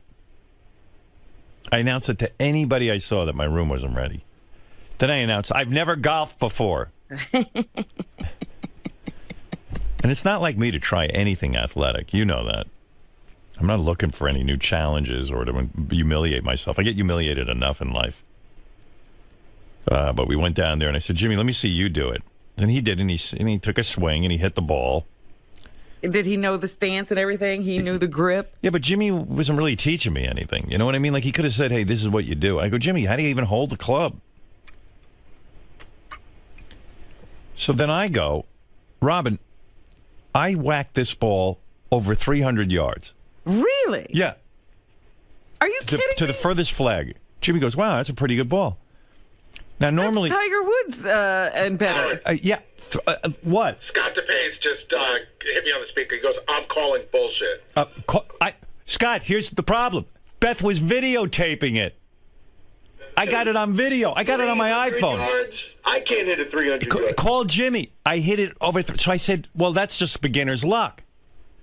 Well, they put down one ball after another, and I didn't hit every ball 300 yards, but I'm telling you, I hit 25% of my balls 300 yards. What are you doing sitting here? We got to get you That's what I into said. professional golf. So they call over the pro. I said, "You got to watch me." I stopped everybody. There was even some guy there, like he looked like he was a pro. Or something. I said, "You got to watch me hit this fucking ball. I think I'm an idiot savant." He just won the U.S. Open. "No, you're just an idiot," he said. No, I said, "This is unbelievable." And I'm whacking balls, and now I'm going whacking balls crazy. Now you're loving golf. You know what, though? I said, there's no way I'll ever be able to do this again. Like, I'd go out on a course with a bunch of guys and probably miss the ball 57 times. And not only was I whacking the ball 300 yards, I didn't even know. I put the tee all the way into the ground. Yes. You didn't even have it sitting up? No, the tee's supposed to be sitting up. Jimmy didn't even tell me that. I said, "Jimmy," I go, "what's with this tee?" He goes, "Oh, no, you gotta..." And once I put it up, then I was really fucking hitting the ball. Wow. It ain't that hard. But then someone explained to me, it isn't the driving that's hard. It's when you get to the hole to get it in the accuracy. Yeah.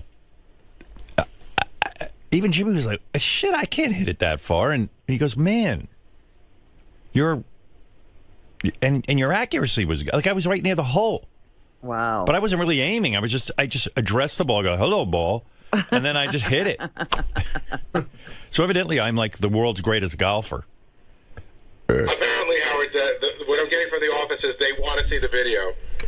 Gary, come here. You got to see this. I don't know. I would release this. I would put this on the web, actually. But I don't know what Jimmy's talking about. Like, you know how like Jimmy's in the background talking to Beth. I just want to make sure it's nothing confidential. You should. Here, wait. I got my phone. I know this is unbelievable. Wait, what? You should let DePace watch it, just because, I mean, I'll look at it too, but he's the... And you won't know what... Listen, I'm no, not I do, lying. I know. You can ask my wife. 300 yards is, Howard, it's a ridiculous amount. I hit the yellow flag. It's over 300 yards. 300 yards, and not just once. He wants to see it. What do you want from me? Wait, let me get... It's going to take me a while to get it. Don't get too anxious. 300 yards is like... You know what it's like saying? It's like saying... I went down to Citi Field yesterday, and I was taking batting practice, and I hit one into the upper deck. What can I tell you? Right? Ask Jimmy. I only have one of my... Here, wait, this is one of them. I think this is it. Let me make sure. Oh. The next day, it said, move over, Charles Barkley. You're no longer the worst celebrity. All right, wait. That's Jimmy talking to Beth. And Beth's taping me. Here, come here. Get over here. You got to see this, DePace. Come in. Watch me fucking drive. You're not going to believe this shit. Watch this. Poor posture. Yeah. What do you want from me? First of all, look, wait till you see him. First of all, I'm 6'5", and the little stick that you hit shit with is too goddamn small for me. I got to get. That's why I said I didn't think they'd have a club that would fit you. I got to get my own fucking clubs. Like Mark Consuelos has his own clubs. He had them shipped down there for the weekend. He's wearing all black on the golf course, too, right? Dude, I just stepped off a plane. Oh, my what do you want from me? I didn't have any clothes with me. Scott, just see the shine. All right. Fucking It's dick. grass. What are you supposed to dress for grass? The next day, it said, move over, Charles Barkley. You're no longer the worst celebrity. Oh, stop it. That's hilarious. That's pretty good. Down there is the yellow flags. I hit 300 yards, and I hit it 20 times in a row. That's not I got that on video. That's What? Tweet that, I said. You wouldn't believe. That's pretty good, man. At least you hit the ball. Hit the ball. I'm telling you, it's nothing for me. But I'm like fucking Tiger Woods. I'm Tiger Woods. What I'm saying is, like, remember when Tiger Woods was 4 years old and everybody was going crazy about what kind of golfer he was going to be? They should be doing the same for you now. Yeah, but my father ignored me. Tiger Woods' father paid attention to him. I'm telling you. So now you know how fun it is. But Scott, was that 300 yards? No, there's no way that's 300 yards. It's not. Is it? I don't even know what 300 yards means. The guys were telling me I was hitting it out to the yellow flag. I go, how far is that? They go, 300 yards. Jimmy goes, yeah. And then I did it again because nobody believed it. 300 yards is the line of you're a great golfer. I'm a professional golfer. I would say that's about 200. Dude, they mark it off.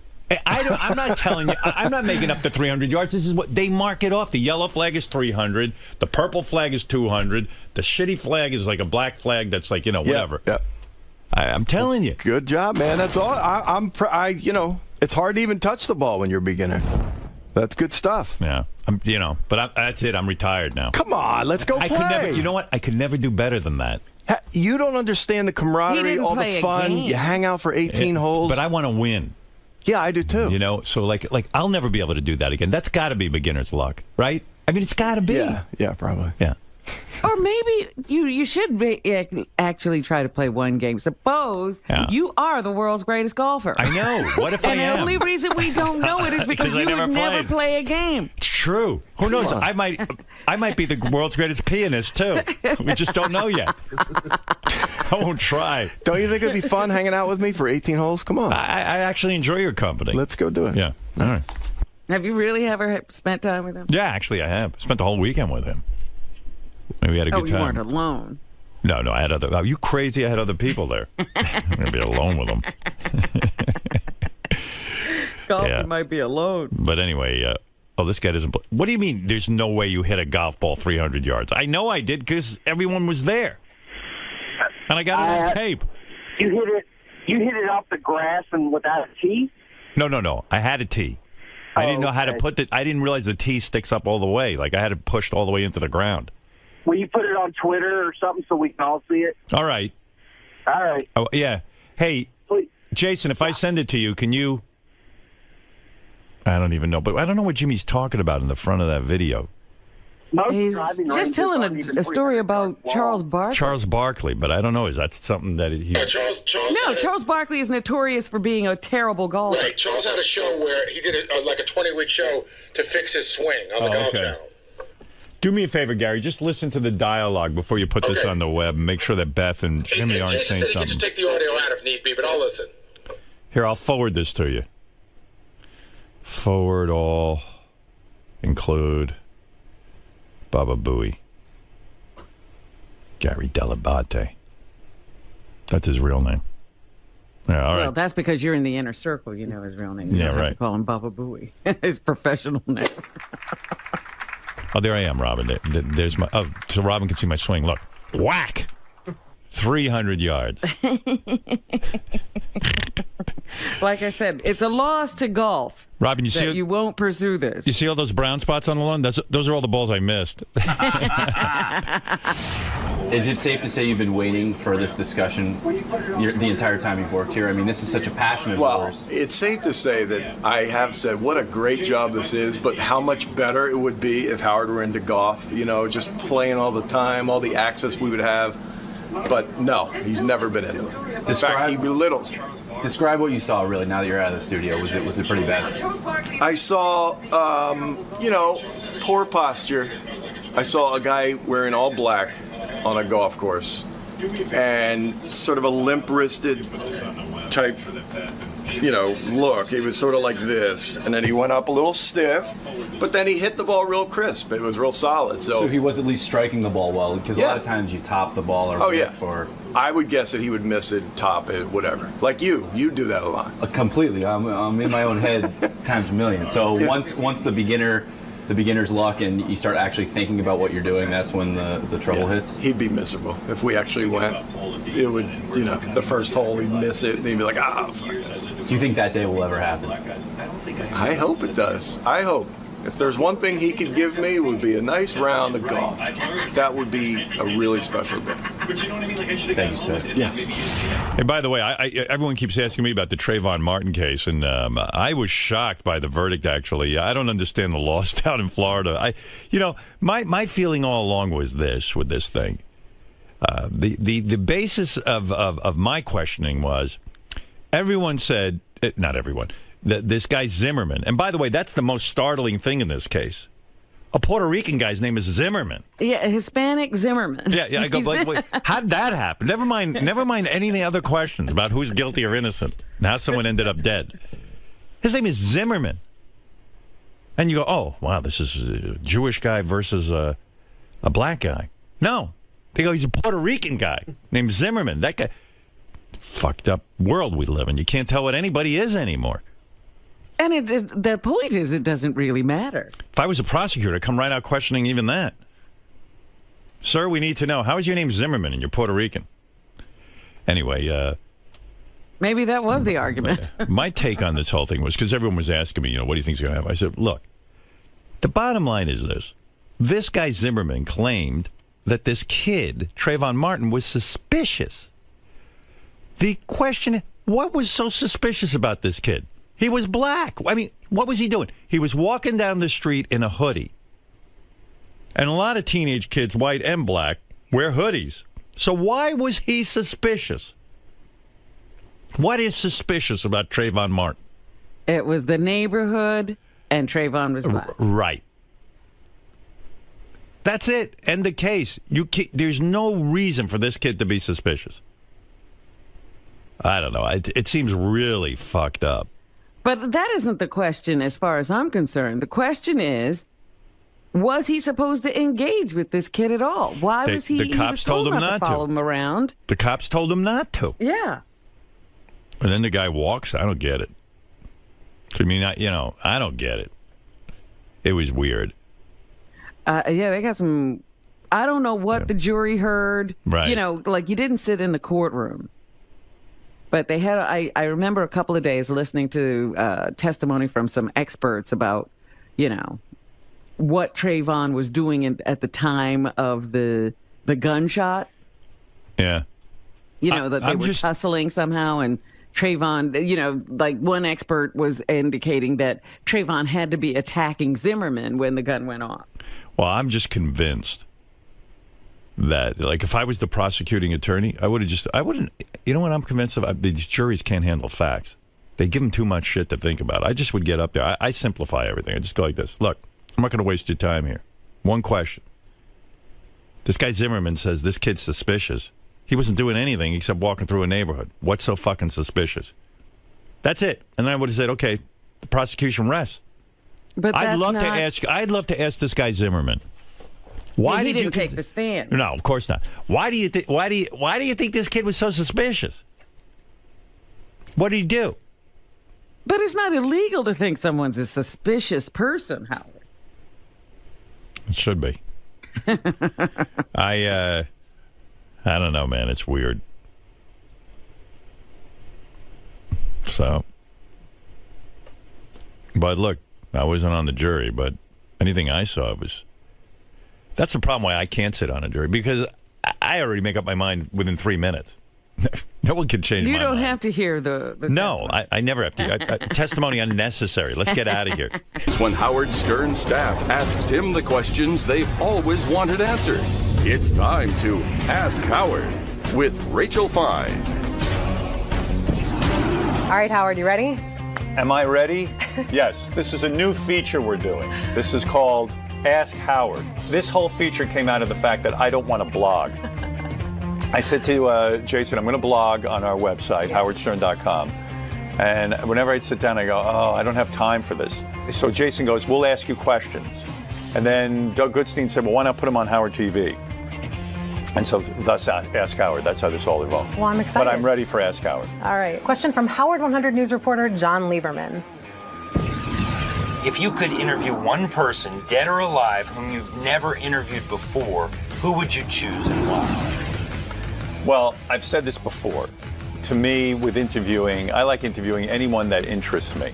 So, but off the top of my head, it's usually like rock stars, because I idolize rock stars. If I idolize anyone, it's rock stars. Mick Jagger. I'd like to sit down and do a David Bowie interview.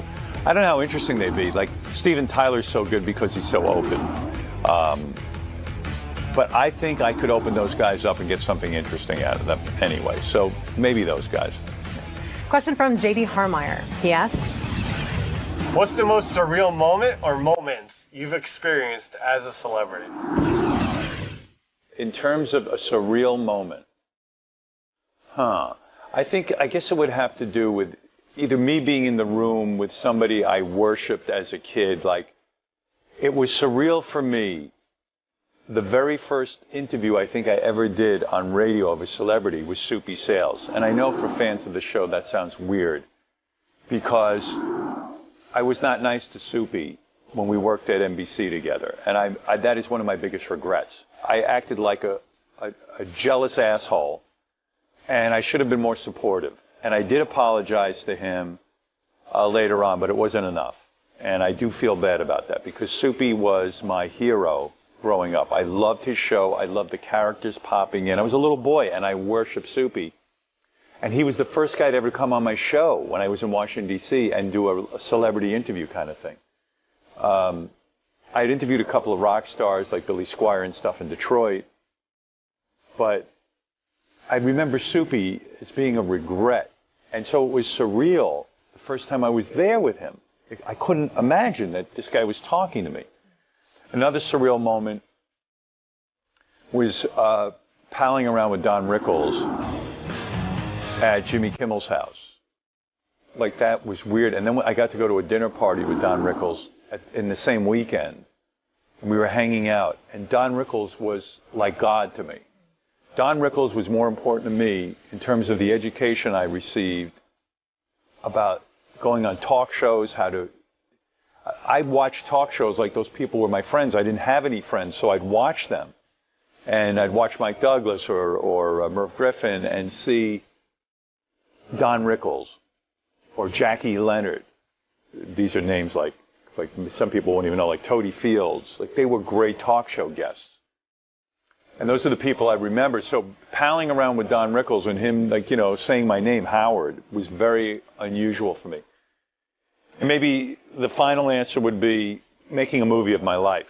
That was insane. And I don't think I was caught up in it at the time, but now that I look back, that's pretty big stuff. To get to do that in my lifetime is crazy. And, on a personal level, everyone will always tell you having kids. That's kind of unbelievable that Like, wow, there's a kid that I somehow helped to produce, you know. Question from Mike Ganji at Howard TV. When you open up the mic each day, can you describe what that feeling is like when you first go on the air? At first in my career, it was dread. Like, I'm going to screw this up. I'm going to make a mistake. Something's going to go wrong, or I'm not good enough. Now when I open up the microphone, I'm really intrigued as to what I'm going to say. There is a basic outline that I do. I do a lot of prep before the show, believe it or not, at night. So I'm pretty well prepared, but I never know exactly where I'm going to go. And a lot of times that agenda will even come from a conversation I'm having with Gary. Literally, I'll be in the back reading a newspaper. I've got my whole agenda set in my head for the first 15, 20 minutes. And then I'll have a conversation with Gary, and whatever Gary leaves me with, I'll just pick up right then and there and start going. Again, I don't know if you want to get into the vortex. We never talked about how Benji had a bit where you guys would lose weight, whoever lost got to look at the other one naked for a minute. But it's now kind of a blank feeling. It's like I'm calm, I put the microphone on, and I know what I have to do. And if everything's in place, especially if Robin is there and Fred is there, I'm fine. Like those two people in particular, because they've been with me the longest. And now we have a great team too. I mean, like Benji sitting there is of great comfort to me. Gary being in place is of great comfort to me. And having everyone around, Sal, Richard, all those guys, even Ronnie, like, you know, you can pull him in, you know, if something's going on. But I've become a lot more calm. It used to be dread. There's never a nervous butterfly kind of feeling. Not anymore, no. Used to be, especially when I had to spin records. I lived in fear of that kind of radio show. I hated it. That's the thing that prompted me to stop playing music completely. I hated that aspect of, oh my God, if the records, there's dead air, and what if I have to go hit the commercials and they don't work, and what do I hated that. I hated that pressure. I want to thank you so much for taking the time to sit down. This was fantastic. Thank you, Rachel. Great job, and I appreciate being dressed up today for this. Just for you. The only staff member who dresses up for anything. Were you going to go over the notes now? It's up to you. Yeah, we might as well. So he's interviewed every president. He's interviewed every president from Gerald Ford on. What do you talk to Ronald Reagan about over at lunch? Like, do you talk pussy, or do you what do you do? You're still banging, Jane. Yeah, right. You know, he was on Larry King Live on CNN for 25 years, stopped in 2010. You know, he prided himself. Killing him. I mean, because that was his whole life show. And now the best part is the ratings are shittier than when. Yeah, right. Well, that's kind of my first opening discussion. Right. I mean, it's a killer. I wonder if they've ever, in any way, shape, or form, contacted him about the possibility of coming back. All right, Larry King is here. Larry now has a show on Hulu and Aura.tv. I'll ask him about that. I'm not sure I even understand Aura.tv. Larry King was the host of Larry King Live for like 25 years or something crazy like that.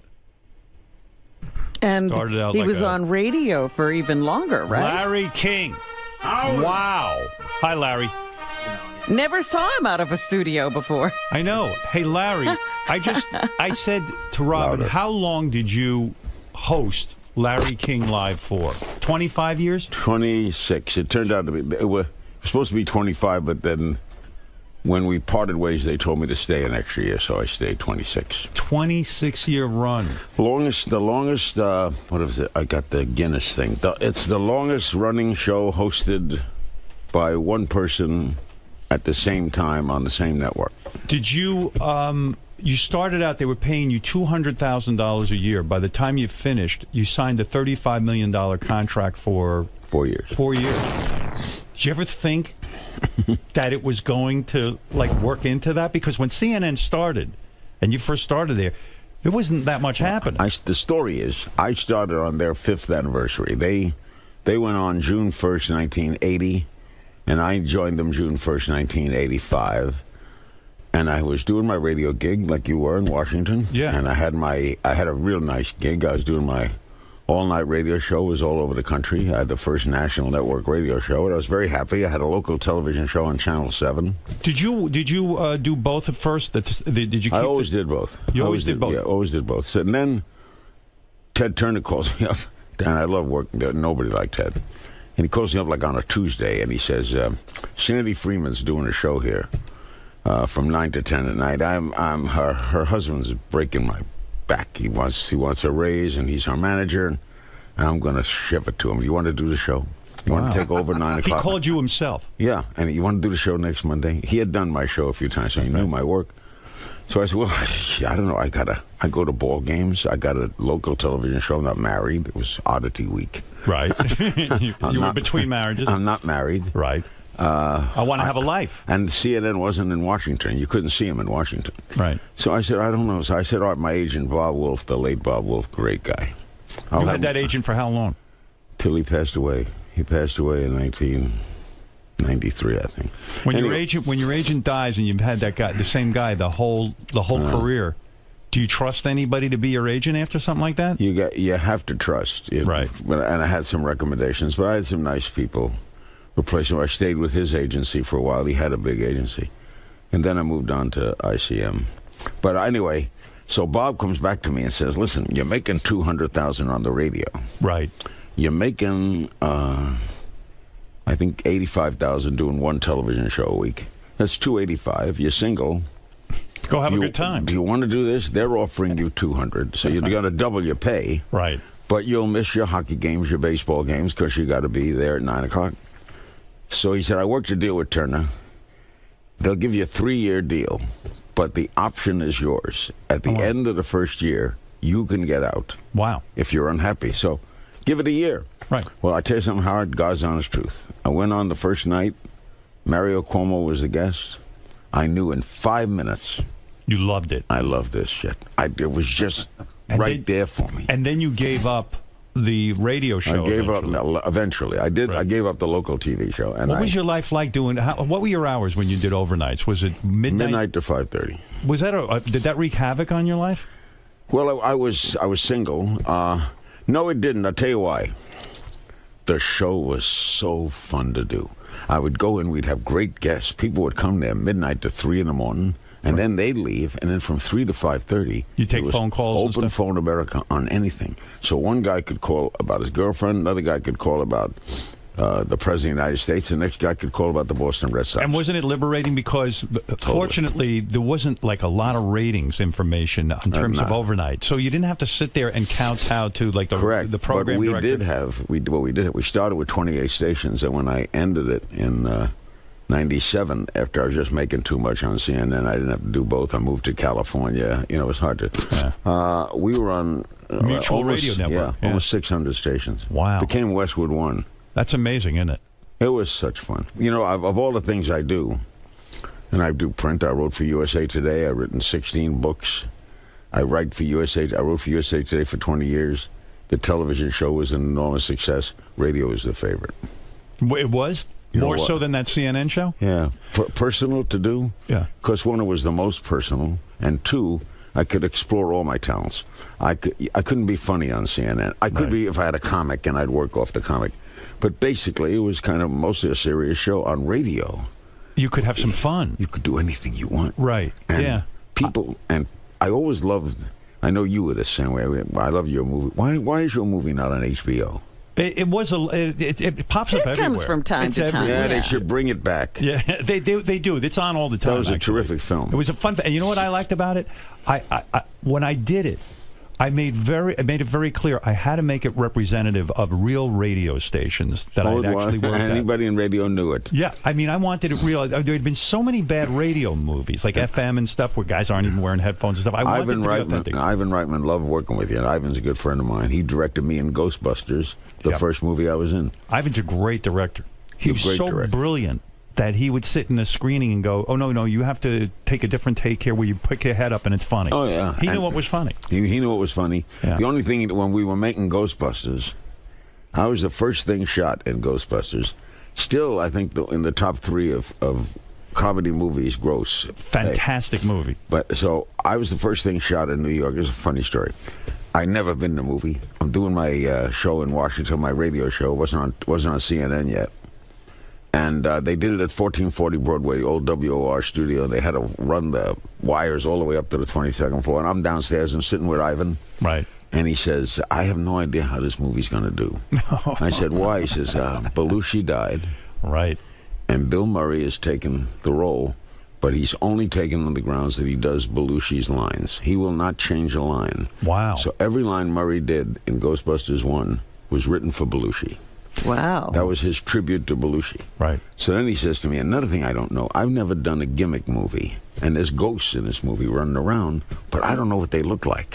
And I won't see that until the end. So he says, so, I'm going to have them shooting at the wall, and they don't know what they're shooting at. Yeah, and they didn't do a lot of that back then. This was fairly innovative. And so when it came out, the first time he saw ghosts was when the full print was done. Wow. That was really interesting. And why do you think it's not better known, that story, that Bill Murray wouldn't change any of Belushi's lines? That seems thought pretty it was legendary. well known. No, Yes. it wasn't at all. So anyway, another funny part of it is I get to New York, and they said a limo will pick you up, and I have a big stretch limo, and I'm in the back of the limo, and the guy driving the limo is not wearing a black uniform with a little black hat, but he's wearing like a pea coat and jeans, and he weighs like 240 pounds, and he looks back, and I had to say to him, I said, I haven't ridden in many limos, but you don't look like a limo driver. He said, well, I'm not, I'm with the Teamsters. Yeah. I says, yeah, and we got the contract for all mobile things, connected with this here film. Right. So he says, so we do that. We drive in the people who are in the movie, and when you see the movie, there'll be a Ghostbuster truck. We drive the truck. We have the contract for every movie in New York. So I said to him, well, supposing I was producing a movie here, and I didn't use the Teamsters. And he turned around and goes, You'd be with Jimmy Hoffa. Good luck. Yeah, we'll find out where you're buried in a few years. Speaking of movies, and this is totally off topic, do I have it right that you appeared or shot a movie with Paris Jackson recently? No. No? They proposed a movie. Right. A very good series of books, children's books. It's about mermaids and people. It's a very good idea. Distributed in schools, has a good message. The writer who wrote it is a wonderful guy. And he sold this package deal that would star Paris Jackson as the star. Right. My wife was going to be the mermaid, and she can really sing. Sean. Yeah, She's very good talent. Yeah. And I would be like the narrator, sort of. But it's never. All different deals have come forward. Now, Paris, at the time this was signed, Paris Jackson is 12, right, and looks 12. Yeah, right. Now she's 18, and she looks like she's on Hustler. So you're right. So deal over. Well, I guess they keep floating it around. I'll tell you, the movie business is the world's strangest business. Right. They get letters. The money will be in Thursday at 2. Right. The money can't come in due to the Patriot Act. Right. Why? Well, it's coming from China, and they have to look at it. That's true. The money will be in midnight at the bank in Utah. It's still strange. Even the big studios get weird financing from all different types of people. Who puts up Ted Turner? You want to hear a great Ted Turner story? Yes. You love stories, right? Yes. Okay. Ted buys MGM from Kirk Kerkorian for whatever he paid for it. And he always wanted to own a movie studio. He's a kid, loved movies, loved Gone with the Wind. So he bought MGM. And he owns it for a month. And he realizes that they put all this budget into a movie. And at noon on Friday, you know if you're going to make money. Yeah. And it's the worst gambling odds on the planet. You're better off in a casino. So he says, this is a crazy business. I spend $40 million, and on Friday at noon, they tell me how I'm going to do to the penny. They know. Right? So he said, I couldn't stand the business. So I go back to Kirk Kerkorian, and I said to him, can I sell the business back to you?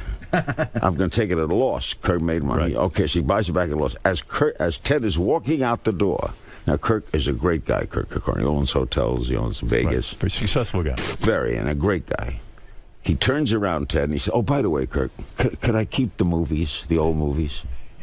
And Kurt Carter says, sure, what am I going to do with old movies? Right. Right. That's Turner Classic Movies. That's Turner Classics, yeah. He got that for nothing. Did you think Ted was a kook when he called you to offer you the job initially? No. Now we know he was a genius and all that stuff. He's a how would I describe Ted? He's a manic depressive. Right. Takes lithium. Right. He's the most, I can't emphasize enough, most loyal person ever lived. If you work for Ted Turner, he stands by you. Right. So in other words, let's say your work, Howard Stern, with all the crazy things you do. Yeah. If he hired you and he knew what you were, he'd back you up. He wouldn't let a call go into the studio to you. That's unbelievable. I mean, that's Ted. Stand by him, he stands by you. So, do you feel betrayed by CNN? I mean, and also, how do you feel about they give the show to Piers Morgan? You know. Well, I'll tell you about the ending. Yeah. I had done 25 years, and I did that extra year for him. And I'd always had 4-year contracts. Right. I was the highest paid guy in cable. I had a real good deal. Right. And they came to me 3.5 years ago and said, you know, we're changing, you know, we're changing direction, or we're going a new way, or something, whatever they say. Right. So we're going to give you a 1-year contract. So I felt that was a smack in the head. Yeah, you know, you're getting 3 or 4 years, now they're going to give you a 1, but I was 73 years old, and 74, so I said, okay, I'll take the 1, and I worked the 1 more year and left. And are you glad you did the 1 year, or should you have left? Like, no, I'm glad I did, because I loved working. I loved working there. I had a great deal. And then they gave me an extra 3-year contract, which just ends now. They gave me a nice piece of change to not be around. Right. Colin Powell told me a nice thing.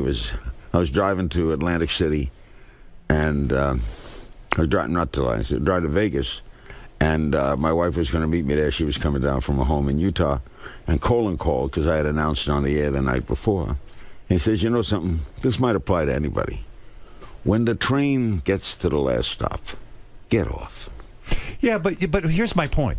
So they bring in Piers Morgan, which you were critical of, because you even said, I prefer if someone like Ryan Seacrest, you're My fond of him. recommendation was Ryan Seacrest, only because this. I think... Did Ryan Seacrest want the job? I think he would have taken it. Right. Yeah, because that time Ryan was just beginning to burst, you know, producer and all. Right. But Ryan loves working. I think he would have taken it, yes. Yeah. And I thought, I had nothing against, I didn't know Piers Morgan. My suggestion about Ryan Seacrest was that if you're going to follow someone who, forget whether it was Larry King, if someone's been there a long, let's say Howard Stern. Yes. You leave in 10 years. Right. And someone's going to replace you. The best person to replace you would be someone well-known. Right. So that the person who sits in the chair is known to the public. Doesn't have to be the same style as you. Right. But it's a person... have a certain respect. A certain ambiance. So let's say, okay, Howard Stern is leaving. We're doing a new kind of concept show. He'll be on the same hours. The replacement is Bob Costas. Costas is funny. You'll get a lot more sports. Well, now no one would say Costas is bad. Right. Well, you're not going to slam him. Right. So you think getting Piers Morgan, I mean, he was known from America's Got Talent. But whoever steps in to someone who's been there, Sinatra told me this long ago, when you've been around for a long time, right? There's a lot to be said for longevity. Yeah. Never knock longevity. Somebody likes you. And when you leave, the toughest spot is the next guy. Yes. The guy who's in the best spot is the guy who replaces the next guy. That's the truth.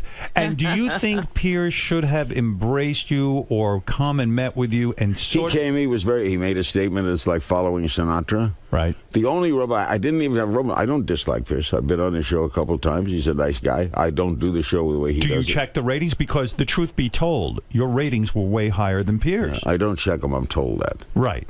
Do you have satisfaction in that? There's yes and no, because I like CNN a lot, and I like the people who run it. But you don't lay down at night and go, ha, ha, ha, they got rid of me. My wife does. Right, but you don't have those feelings? I try, yeah. You got to admit, you got to feel good when you leave. And the people who replace you can't do as well as you. You don't put it this way. You don't feel terrible. Right. Okay. But I think Piers, and I told him this. I know Piers, and I respect him and like him. But I said, you're miscalculating how difficult that time slot is. You're up against, ostensibly, Fox News, MSNBC. They're doing shows, political opinion shows, kind of like what Bob Grant did in the old days of radio, and they're doing this kind of Rush Limbaugh type of thing. If you're going on and doing straight celebrity interviews, that's a real tough time slot at 9 o'clock with everything you got to compete with. They've changed it a little. He's very opinionated. I never was. Right. I always left my ego at the door. You know, I try to ask who, what, where, when, why. Yeah. I was a different kind of journalism. I was more personality. I was funny. I don't think Piers is funny. But I don't dislike him. It's just not my kind of broadcast. Right. You know, I gravitated toward You don't watch it? No.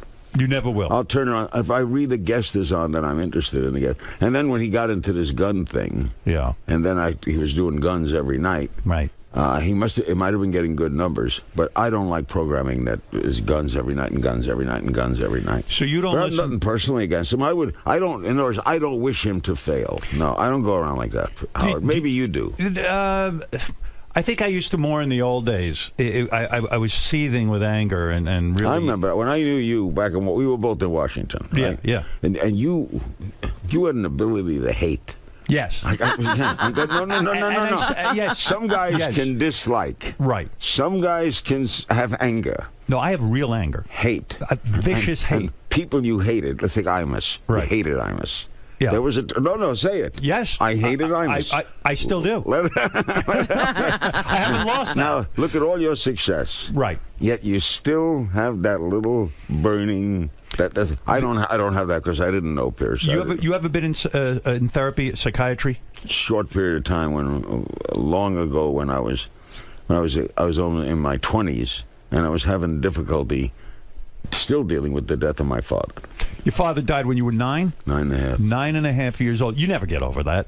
You know, you don't. And the bad thing, Howard, in retrospect, this is true. My mother and father had lost a child before I was born. He was a 6-year-old boy. He died of a burst appendix. Wow. So my father really grappled me, took me, hugged me. You know, he took me to ball games. You meant everything to him. Everything. Right. Because he wanted a son. He had lost a son. I had another little brother who was raised kind of normal. You know, it was equal mother, father, but my father raptured me. I walked with police officers down the street. Because he was so afraid something would happen. Yeah, he made a little police uniform for me. Cops knew him because he owned a little bar and grill. He tried to enlist in World War II. He was a little over age. He was 45. Went to work in a defense plant, and one night he died. Of a heart attack? You know. Yeah. And when I got home, I was a real good student. I'm carrying home books from school. Cops were at the building. I still remember this. And we lived in a 3-floor walk up in Brooklyn, and these cops came downstairs. 2 of them were crying. They loved my father. Right.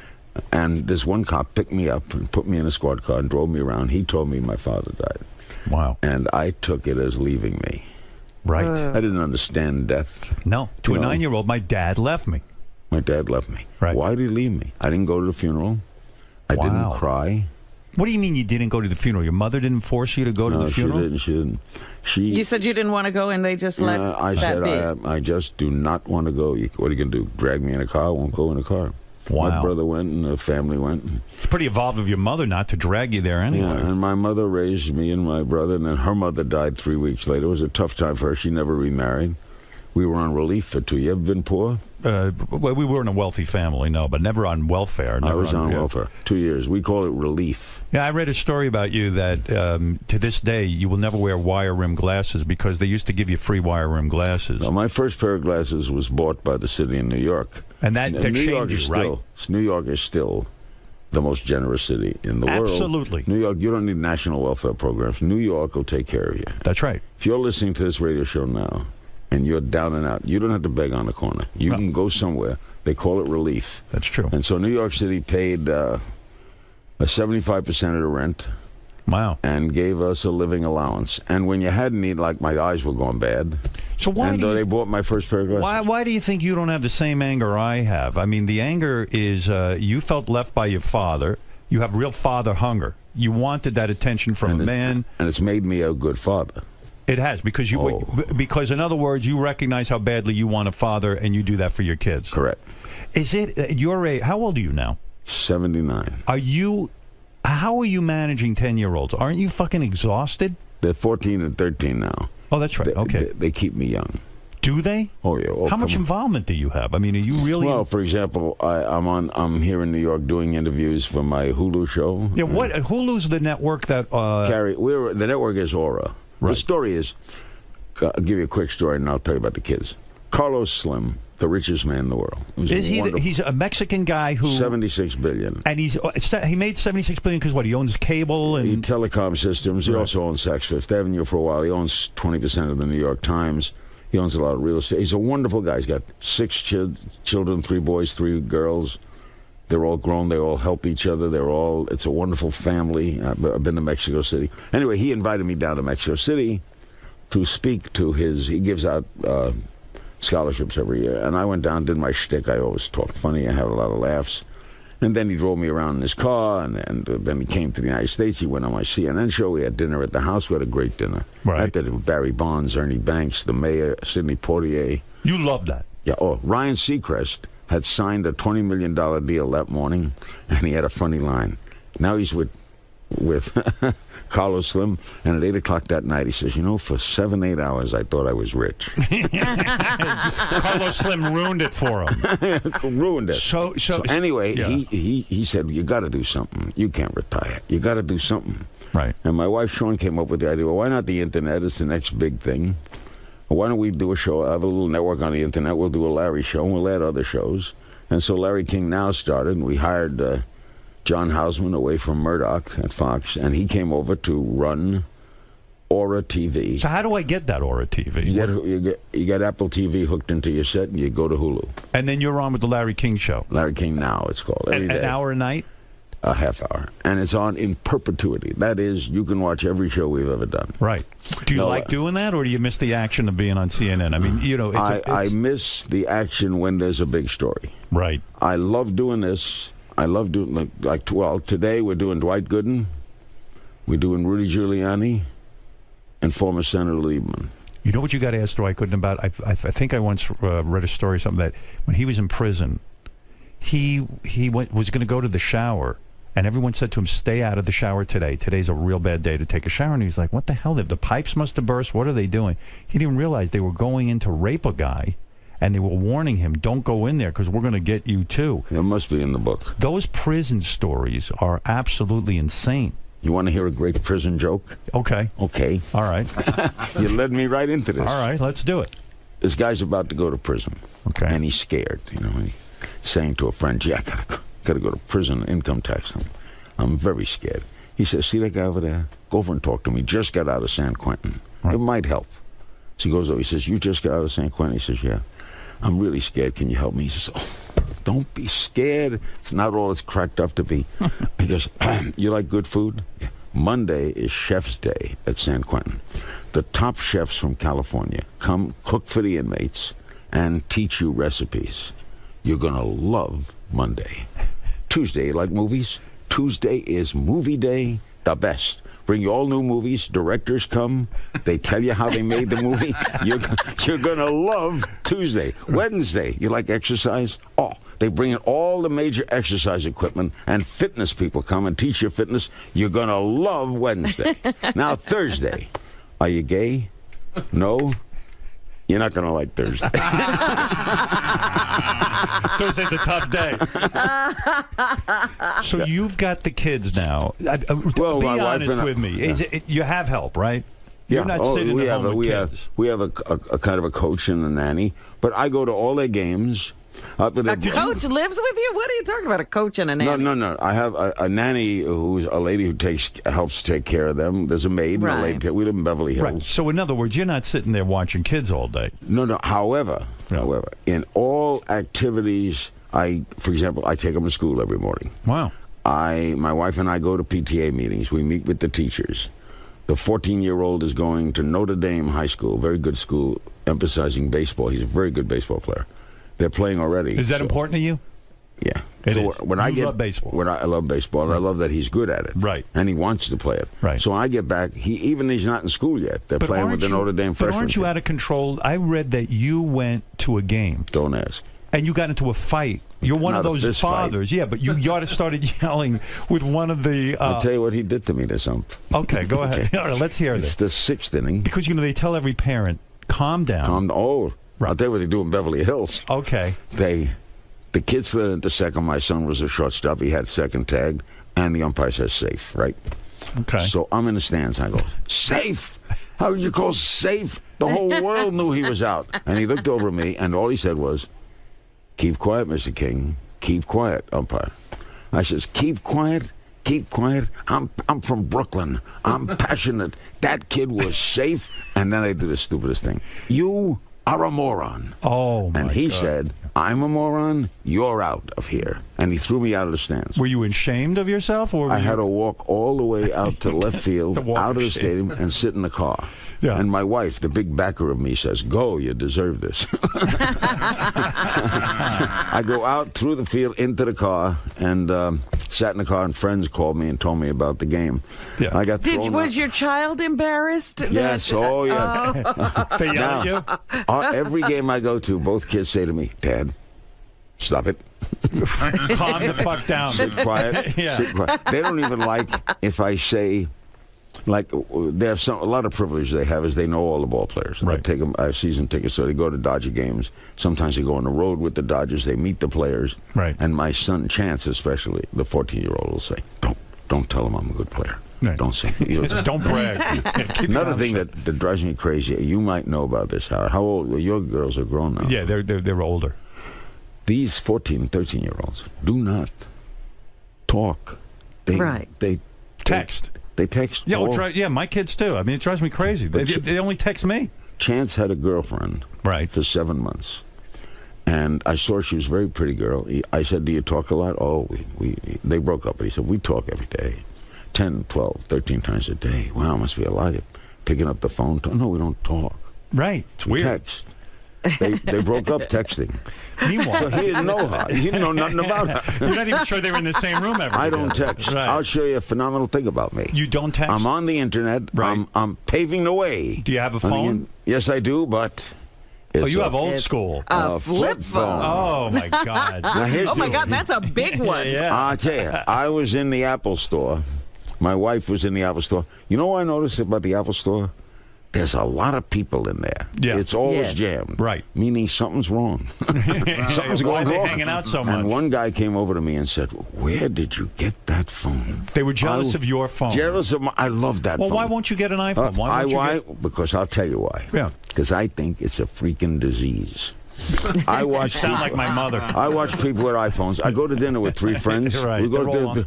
I'm eating alone. I know. They're all and you on like it. to communicate. When you would go I'm to, a verbal communicator. When you would go to dinner with Ronald Reagan, you had dinner with him, right? Yes. What do you sit and talk to him about when he was the sitting president? He was just had left office. Oh, he just left office. You're very comfortable going to a celebrity's home, yes, and kind of hanging out because I know the secret, which is what is the secret? Talk about them. Pants one leg at a time. No, not talk about them. Right. Talk about things. Include them. And you'll find the reason Bill Clinton is the world's best dinner conversationalist is he's as interested in you as you are in him. So is the secret to hanging out with a celebrity, especially someone as big as the President of the United States, it's just that you don't get intimidated, you think of them as a regular person. Correct. And then the third rule of thumb would be interested. That's right. And be curious. Well, you're sitting with a president and you say things like, I would say things like, well, what's it like to send people to war? What is that like? And they answer. And then you they get in a conversation. Oh, yeah, I was doing this. They tell you little stories. But are you really interested, or are you just? Oh, aren't you interested? Yeah, I'm interested, but still, it seems like you're working when you're. It doesn't seem relaxing. It's not work to me. It isn't. No, I've been my life is who, what, where, when, why. Right. That's my life. When I was 9 years old, I'd get on a bus. I'd ask the bus driver, "Why do you want to drive a bus?" Really? You don't want to sit next to me on an airplane. Is that really true? You would sit there, and that was your whole life. Yeah, I was on with Barbara Walters yesterday on The View. Did you date her? Ever? No, too old. Too old for you. By the way, I had Katie Couric on here the other day. Yeah. She talked about, she went on a date Talked with you. about your False date. story, and she told the wrong story. She did, because I want to know why you didn't close the deal with her. She says she did not give you sex. She did not give me sex. We necked. But she said she had a roommate. The roommate was my executive producer, Wendy.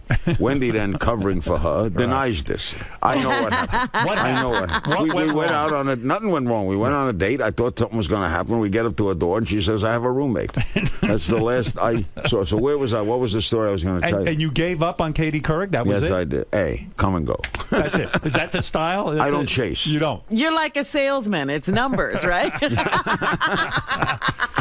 I don't chase. I still wonder why. You know, I think because you're from an older generation.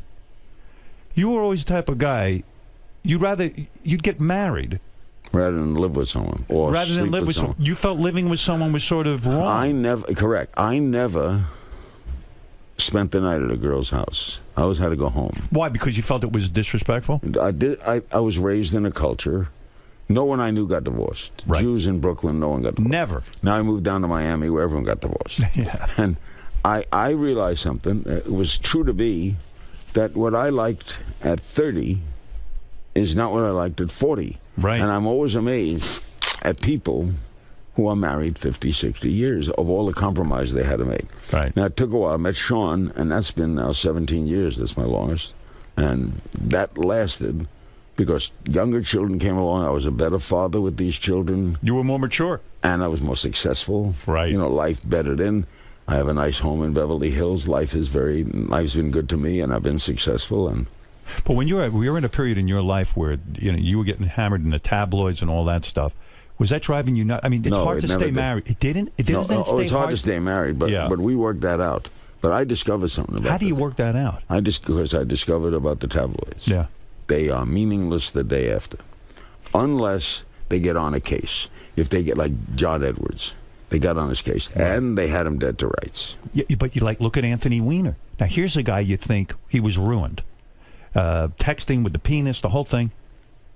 They just did the latest poll today in the paper. He's ahead of everybody if he should run for mayor today. What's the truest thing? There is a second act in America. Always. The only thing you can never come back from, I think, is if you were a predator, little boys. Yeah. Oh, yeah. Murder even you can come back from? Hey, I bet you OJ's going to come back at his own show. I'm telling you. I tell you, you know how OJ could have beat the whole... in America, here's all OJ had to do. Biggest mistake if he had good advice. Let's say you're at the scene, you kill the wife, and you kill the kid. Right. You stop right there. Right. Drop your gun, fall down on your knees, and say, "Oh my God, oh my God!" And come on, what happened, OJ? Oh my. Oh my God. I went to this recital today, and my wife, she wouldn't let me see my daughter. I couldn't see my daughter. And I was crazed. I was just nuts. And I went to her house, and here she's in the negligee, and this young waiter is coming to see her. And I don't know what to do, and I got to go to Chicago. I just lost it. You think that weren't you amazing? That doesn't work. Hold on. No. Larry, you're crazy. You're not done. Okay. Hold it. I'm not done. And Sean, if you're listening, you better be careful. No. Larry's got it all figured out. He's worked it out. That's right. All right. He's not done. He's arrested. Right. He goes into court a totally beaten man. Right. I'm guilty. I don't want a trial. Right. I'm guilty. Please put me away. Please. I don't. Don't put your head up. Never smile. Look your head down. Right. You're completely depressed. Your lawyer makes a valiant statement about rage and how you lost it, and they give you, under circumstances, they give you an examination, and you go to prison. 7 years. 7 years. Right. Okay. You come out after 7 years. You are now the #1 expert on rage. Right. You made a study of rage while in prison.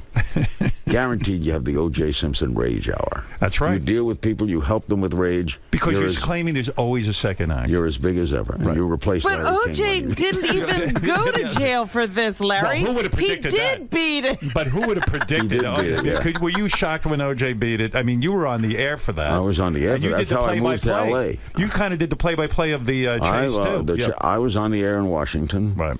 I was interviewing Cindy Garvey, who was talking about O.J.'s wife, and then suddenly they cut in as a car chase. I didn't know L.A. at that time. They gave me a map. Right. And I was broadcasting for 3 hours right through that whole car. I knew O.J. pretty well. I know. And would you ever have believed that O.J. was going to get off on that? That trial? Remember, they thought he was going to kill himself in the car. Right, in that car. Right. That was momentous television, man. The world was watching that drive. Is that the kind of thing you think is the highlight of your career? You know what I think the highlight of your career is? I'm trying to pick out a moment for I'll give you what is your super highlight? The parole Gore debate. That's what I was going to say. That was the biggest audience in cable When history. I used to watch your show and Ross Perot would be on, and he would sound so reasonable, and the way you interviewed him was, "Hey, Ross Perot, you're a smart businessman. Give me some down-home advice." He seemed so sensible, and before you knew it, we all felt Ross Perot really should be president. He said some of the smartest things. I remember when they were talking the other day about something Ross said.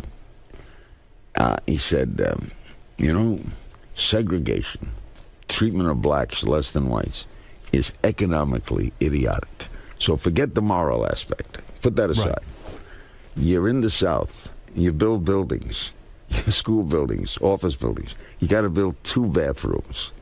Instead of one win, One man. You got to build 2 water Colored and white, or used to 2 be water called. Right, fountains. yeah. Right? So it's costing you more plumbing. And then we'll do a smart thing. He said, then let's not give them a good education, right? Right. So then they'll never buy a Buick. It's dumb. So he would explain everything for the economy, and he sounded brilliant. Intellectually dumb. And he was like a Harry Truman. He was very down home and this and that. And before you know it, then you're hosting the debate.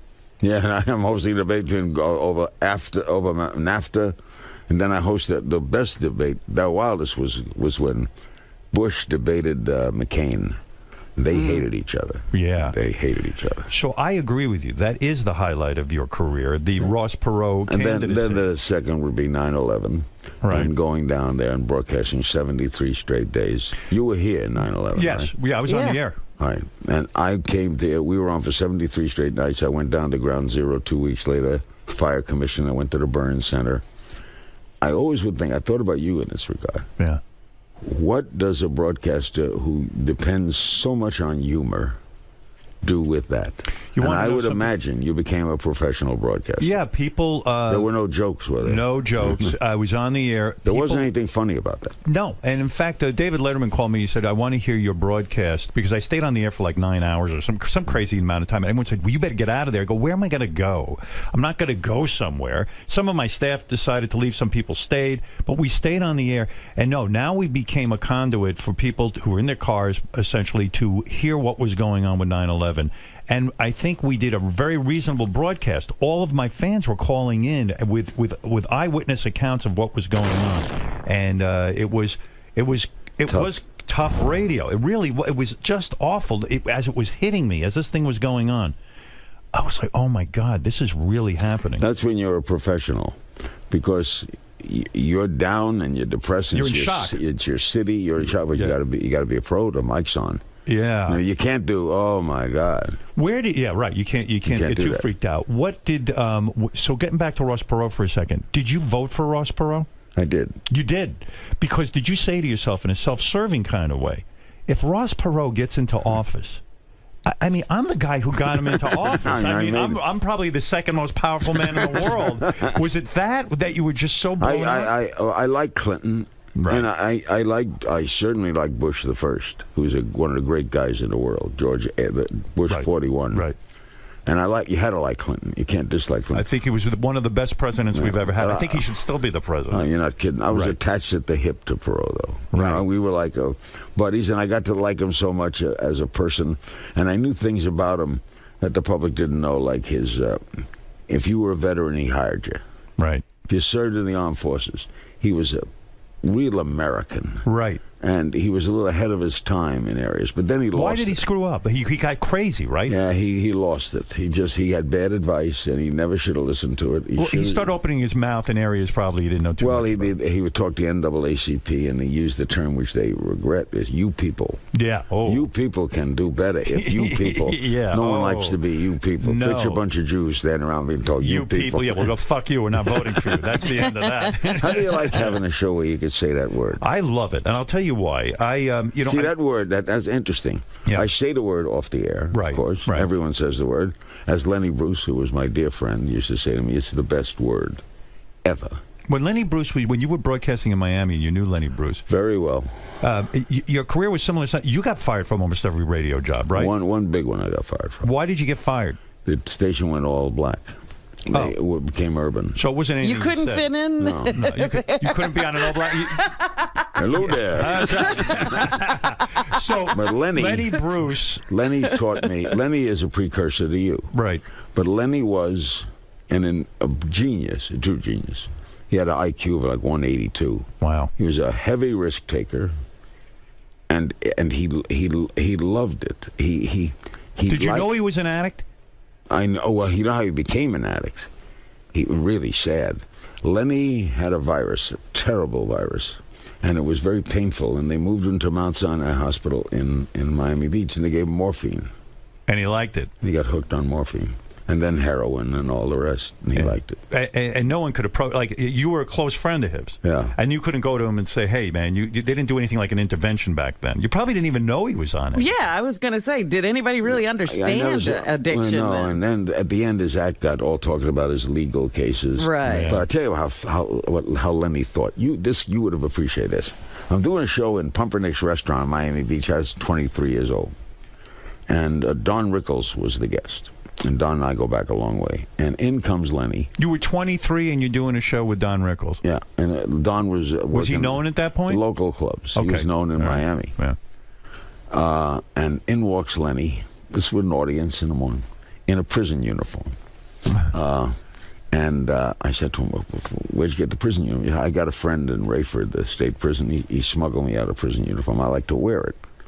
And it had a number on it and everything. I said, well, what do you do with it? He said, you know what I like to do? I like to go up to cops and ask directions. And then I like, the cop looks at me like, is this an escaped prisoner asking for directions? And then the cop has to say, no. Why would an escaped prisoner to be insane. ask me directions? Then the cop will say, but wait a minute. How about a brilliant escaped prisoner who would think that the cop would think I'm not an escaped prisoner when I really want directions? And Rickles said, Lenny, get a job. Oh, my God, that's so funny. That's great. Get Just a job. reduce him to that. Did you go to Don Rickles' tribute? No, I was not invited. You were not invited? I'm surprised. Yeah, I came in, I was in town, and I love Don, and Don... What a genius he is, right? He is. If you want to learn how to be a great guest on a talk show, you watch Don Rickles. Correct. He knows what he knows. I've had so many funny instances with him. I've been in audiences with him. I've been, for example, years ago in Miami Beach. I've got very friendly with Sidney Poitier, but I didn't know him then. Right. And I ran in late. I got off the air and ran in late to see Rickles at the Eden Rock. And I sat down. I took my late mother with me, and she sat with me. And Poitier came in late. Right. He was doing a movie, and they sat him right next to us. Right. So now we're sitting, me, Poitier, and I was well known in Miami. Right. And Rickles walks on stage. He looks down and he says, "Larry, you'll hang around with anything." So damn quick. Oh, and then he said, "Hey, Sidney, you're not going to enjoy it here. There's no chicken. There's no watermelon." And then he'll turn around And to the by the band. way, you never said anything like that back then. I mean, that was insane. And he got away with it He somehow. got away with it because he was loving. You know, you knew that he was really a sweet guy. I mean, You knew he wasn't a racist at heart. Oh, no, never. He never cursed on stage. Never cursed. Never used bad language. No, because I went to dinner with him recently, and I said to him, how did you get away with going like to Sidney Poitier and doing some kind of racial humor? He says, no one ever thought I was evil or bad. They knew I was good at heart. He never was evil. Let's all Americans. But I don't even think he understands how he got away Everybody with it. stand up and let's praise each other. Let's get an example. We have some Arabs in the audience. Would you stand up? Stand up. Look at these. They're ordinary gentlemen. They're every day. Okay. Yeah, right. Get a machine gun, mow them down. But he could just be. Don is. He did a movie called. With Clint Eastwood in Yugoslavia, Young Warriors or something, a war movie. Yeah. And I get a letter from him. "Dear Larry, you know how boring Yugoslavia is if I'm writing to you." So great. How dull it must be. He said, "I don't want to say the country is poor. We were going to go out tonight, but Tito had the car." Like That's he could funny. just be funny in a letter. Oh, he's never not funny. The only person Was Jackie Gleason funny off the? No, he was a serious guy. Gleason was a comedic actor. Right. He wasn't Not a comedian. Not tell jokes. He thought funny. Right. You know, he thought things funny, but he was not a comedian. Was he out of control? No, never. We drank a lot. Right. Women, though? Tons of women, right? A lot of women, but a good guy. Golf was his passion. Right. But he was a genius. But the true, most brilliant person of all is Mel Brooks. There's no one in Mel's league because Mel has enormous intellect and is incredibly funny. And at any minute, at any moment, you know, his son Max wrote World War Z. I know. Yeah. But Mel could be, I'll give you a quick Mel story. The World's Fair in New York, 1964. They had a World's Fair here. There's still replicas of it on the Parkway. Right, Water, absolutely. JFK. Yeah. So I come up to do my radio show at the World's Fair, and Mel Brooks is my guest. And I said, do you want to play the 2,000-year-old man? That's the most genius album ever made. Right. Here's a man who's 2,000 years old, and he doesn't know what you're going to ask him. So I said to him, we have a man here, he's 2,000 years old. So the first question is obvious. What do you think of the fair? The World's Fair. He goes, fair. Wait a minute. You call this fair? Fair. Were you at the first fair? He said to me. Were you at the first fair? No. The first fair was in 0087. The whole world came. 713 people. Yeah. The whole world. And then he starts rambling. Yeah. There's no means of transportation. So they put the fair at the bottom of a ravine, and people rolled into the fair. And the people became their own exhibit. Watch them roll in. Then I said, the whole world showed up. I said, look at what we have here. We have the monorail. He said, that was good. The monorail, that's good. Look at this. We have automatic things and things propelling to the sky. Yeah. Did you have the burning bush? We had the burning bush. We thought it was a ride. And he was ad-libbing all of this. Then he goes like this. I said, what was the big hit of the fair? Oh, big hit was Moses. Right. What did he do? He parted the Red Sea 3 times a day, 4 times on Sunday, 6 drachmas. Like a dolphin show. 6 drachmas. He had a press agent, Marty, went over to him and said, Moses, you keep this up, I get you 10 pages in the Old Testament. Oh, my God. To think of that. Yeah, off the top of your head. Yeah. He's just... Did you know Columbus? Oh, what a dancer. The best dancer in Genoa. You know, the Queen had a husband whose nose went out and made a left turn. So she gave Columbus money to take an apartment in Paris. He bought chips. It's unbelievable that guy's that quick. And I know. Unbelievable. Unreal. And people forget that when he wrote Blazing Saddles, he wrote it with Richard Pryor. The two of them writing together in a room. Isn't that mind-blowing? How about all the music he wrote for the producers? He wrote all that music. Yeah, that opening night, sitting next to him at the producers, was one of the great events of an opening night event of my life. Does a guy like that still get nervous on an opening night? He laughs, he tumbles. Why? And he'll get. He doesn't worry about whether the things are hit? Why aren't they laughing? Oh. You know, if you go by one, I wrote that funny. Why aren't they laughing? Oh, at intermission, a guy came running up to him. Did you see the producers? I did not. I mean, I know the movie. I don't know the... right. A guy comes running up at intermission. I am mad at you, Mr. Brooks. I was in World War II, and this is a shameful thing you're doing, saluting Hitler and making fun of this. I was in that battle. I fought for this country. And Mel said to him, you in World War II? Yeah, she says, I was in World War II. I didn't see you. And then the guy shut up? Yeah, he runs. I didn't see it because he does it so. You ought to get Mel here. Yeah, well, I would love that. I just was watching that AFI tribute to Mel Brooks. It was really, really good. I mean, it was really compelling. I mean, the other one I'm watching too, and I know Robin is the Richard Pryor one too. Did you ever interview him? Yes. Yeah. Wonderful man. What a brilliant guy, but wow, how troubled was he? Very troubled. But he may. Other monologists call him the best. Yep. If they talk about who we revere, right? They go to Pryor, probably because of risk taking, right? And he had Chris Rock is a transcendent from him. Chris Rock is a genius. Oh, did you see the play he did? I didn't see the play. I didn't go to see the play, but we've seen him on stage many the play, times. He was brilliant. He was a terrific actor. Yeah, but he his stand-up is unbelievable. And Eddie Murphy was amazing. Amazing stand-up. Jerry Seinfeld's coming in a few minutes. Another amazing stand-up. Endless amounts of material. Jerry works so hard at it. I did a movie with Jerry, the B movie. I was Larry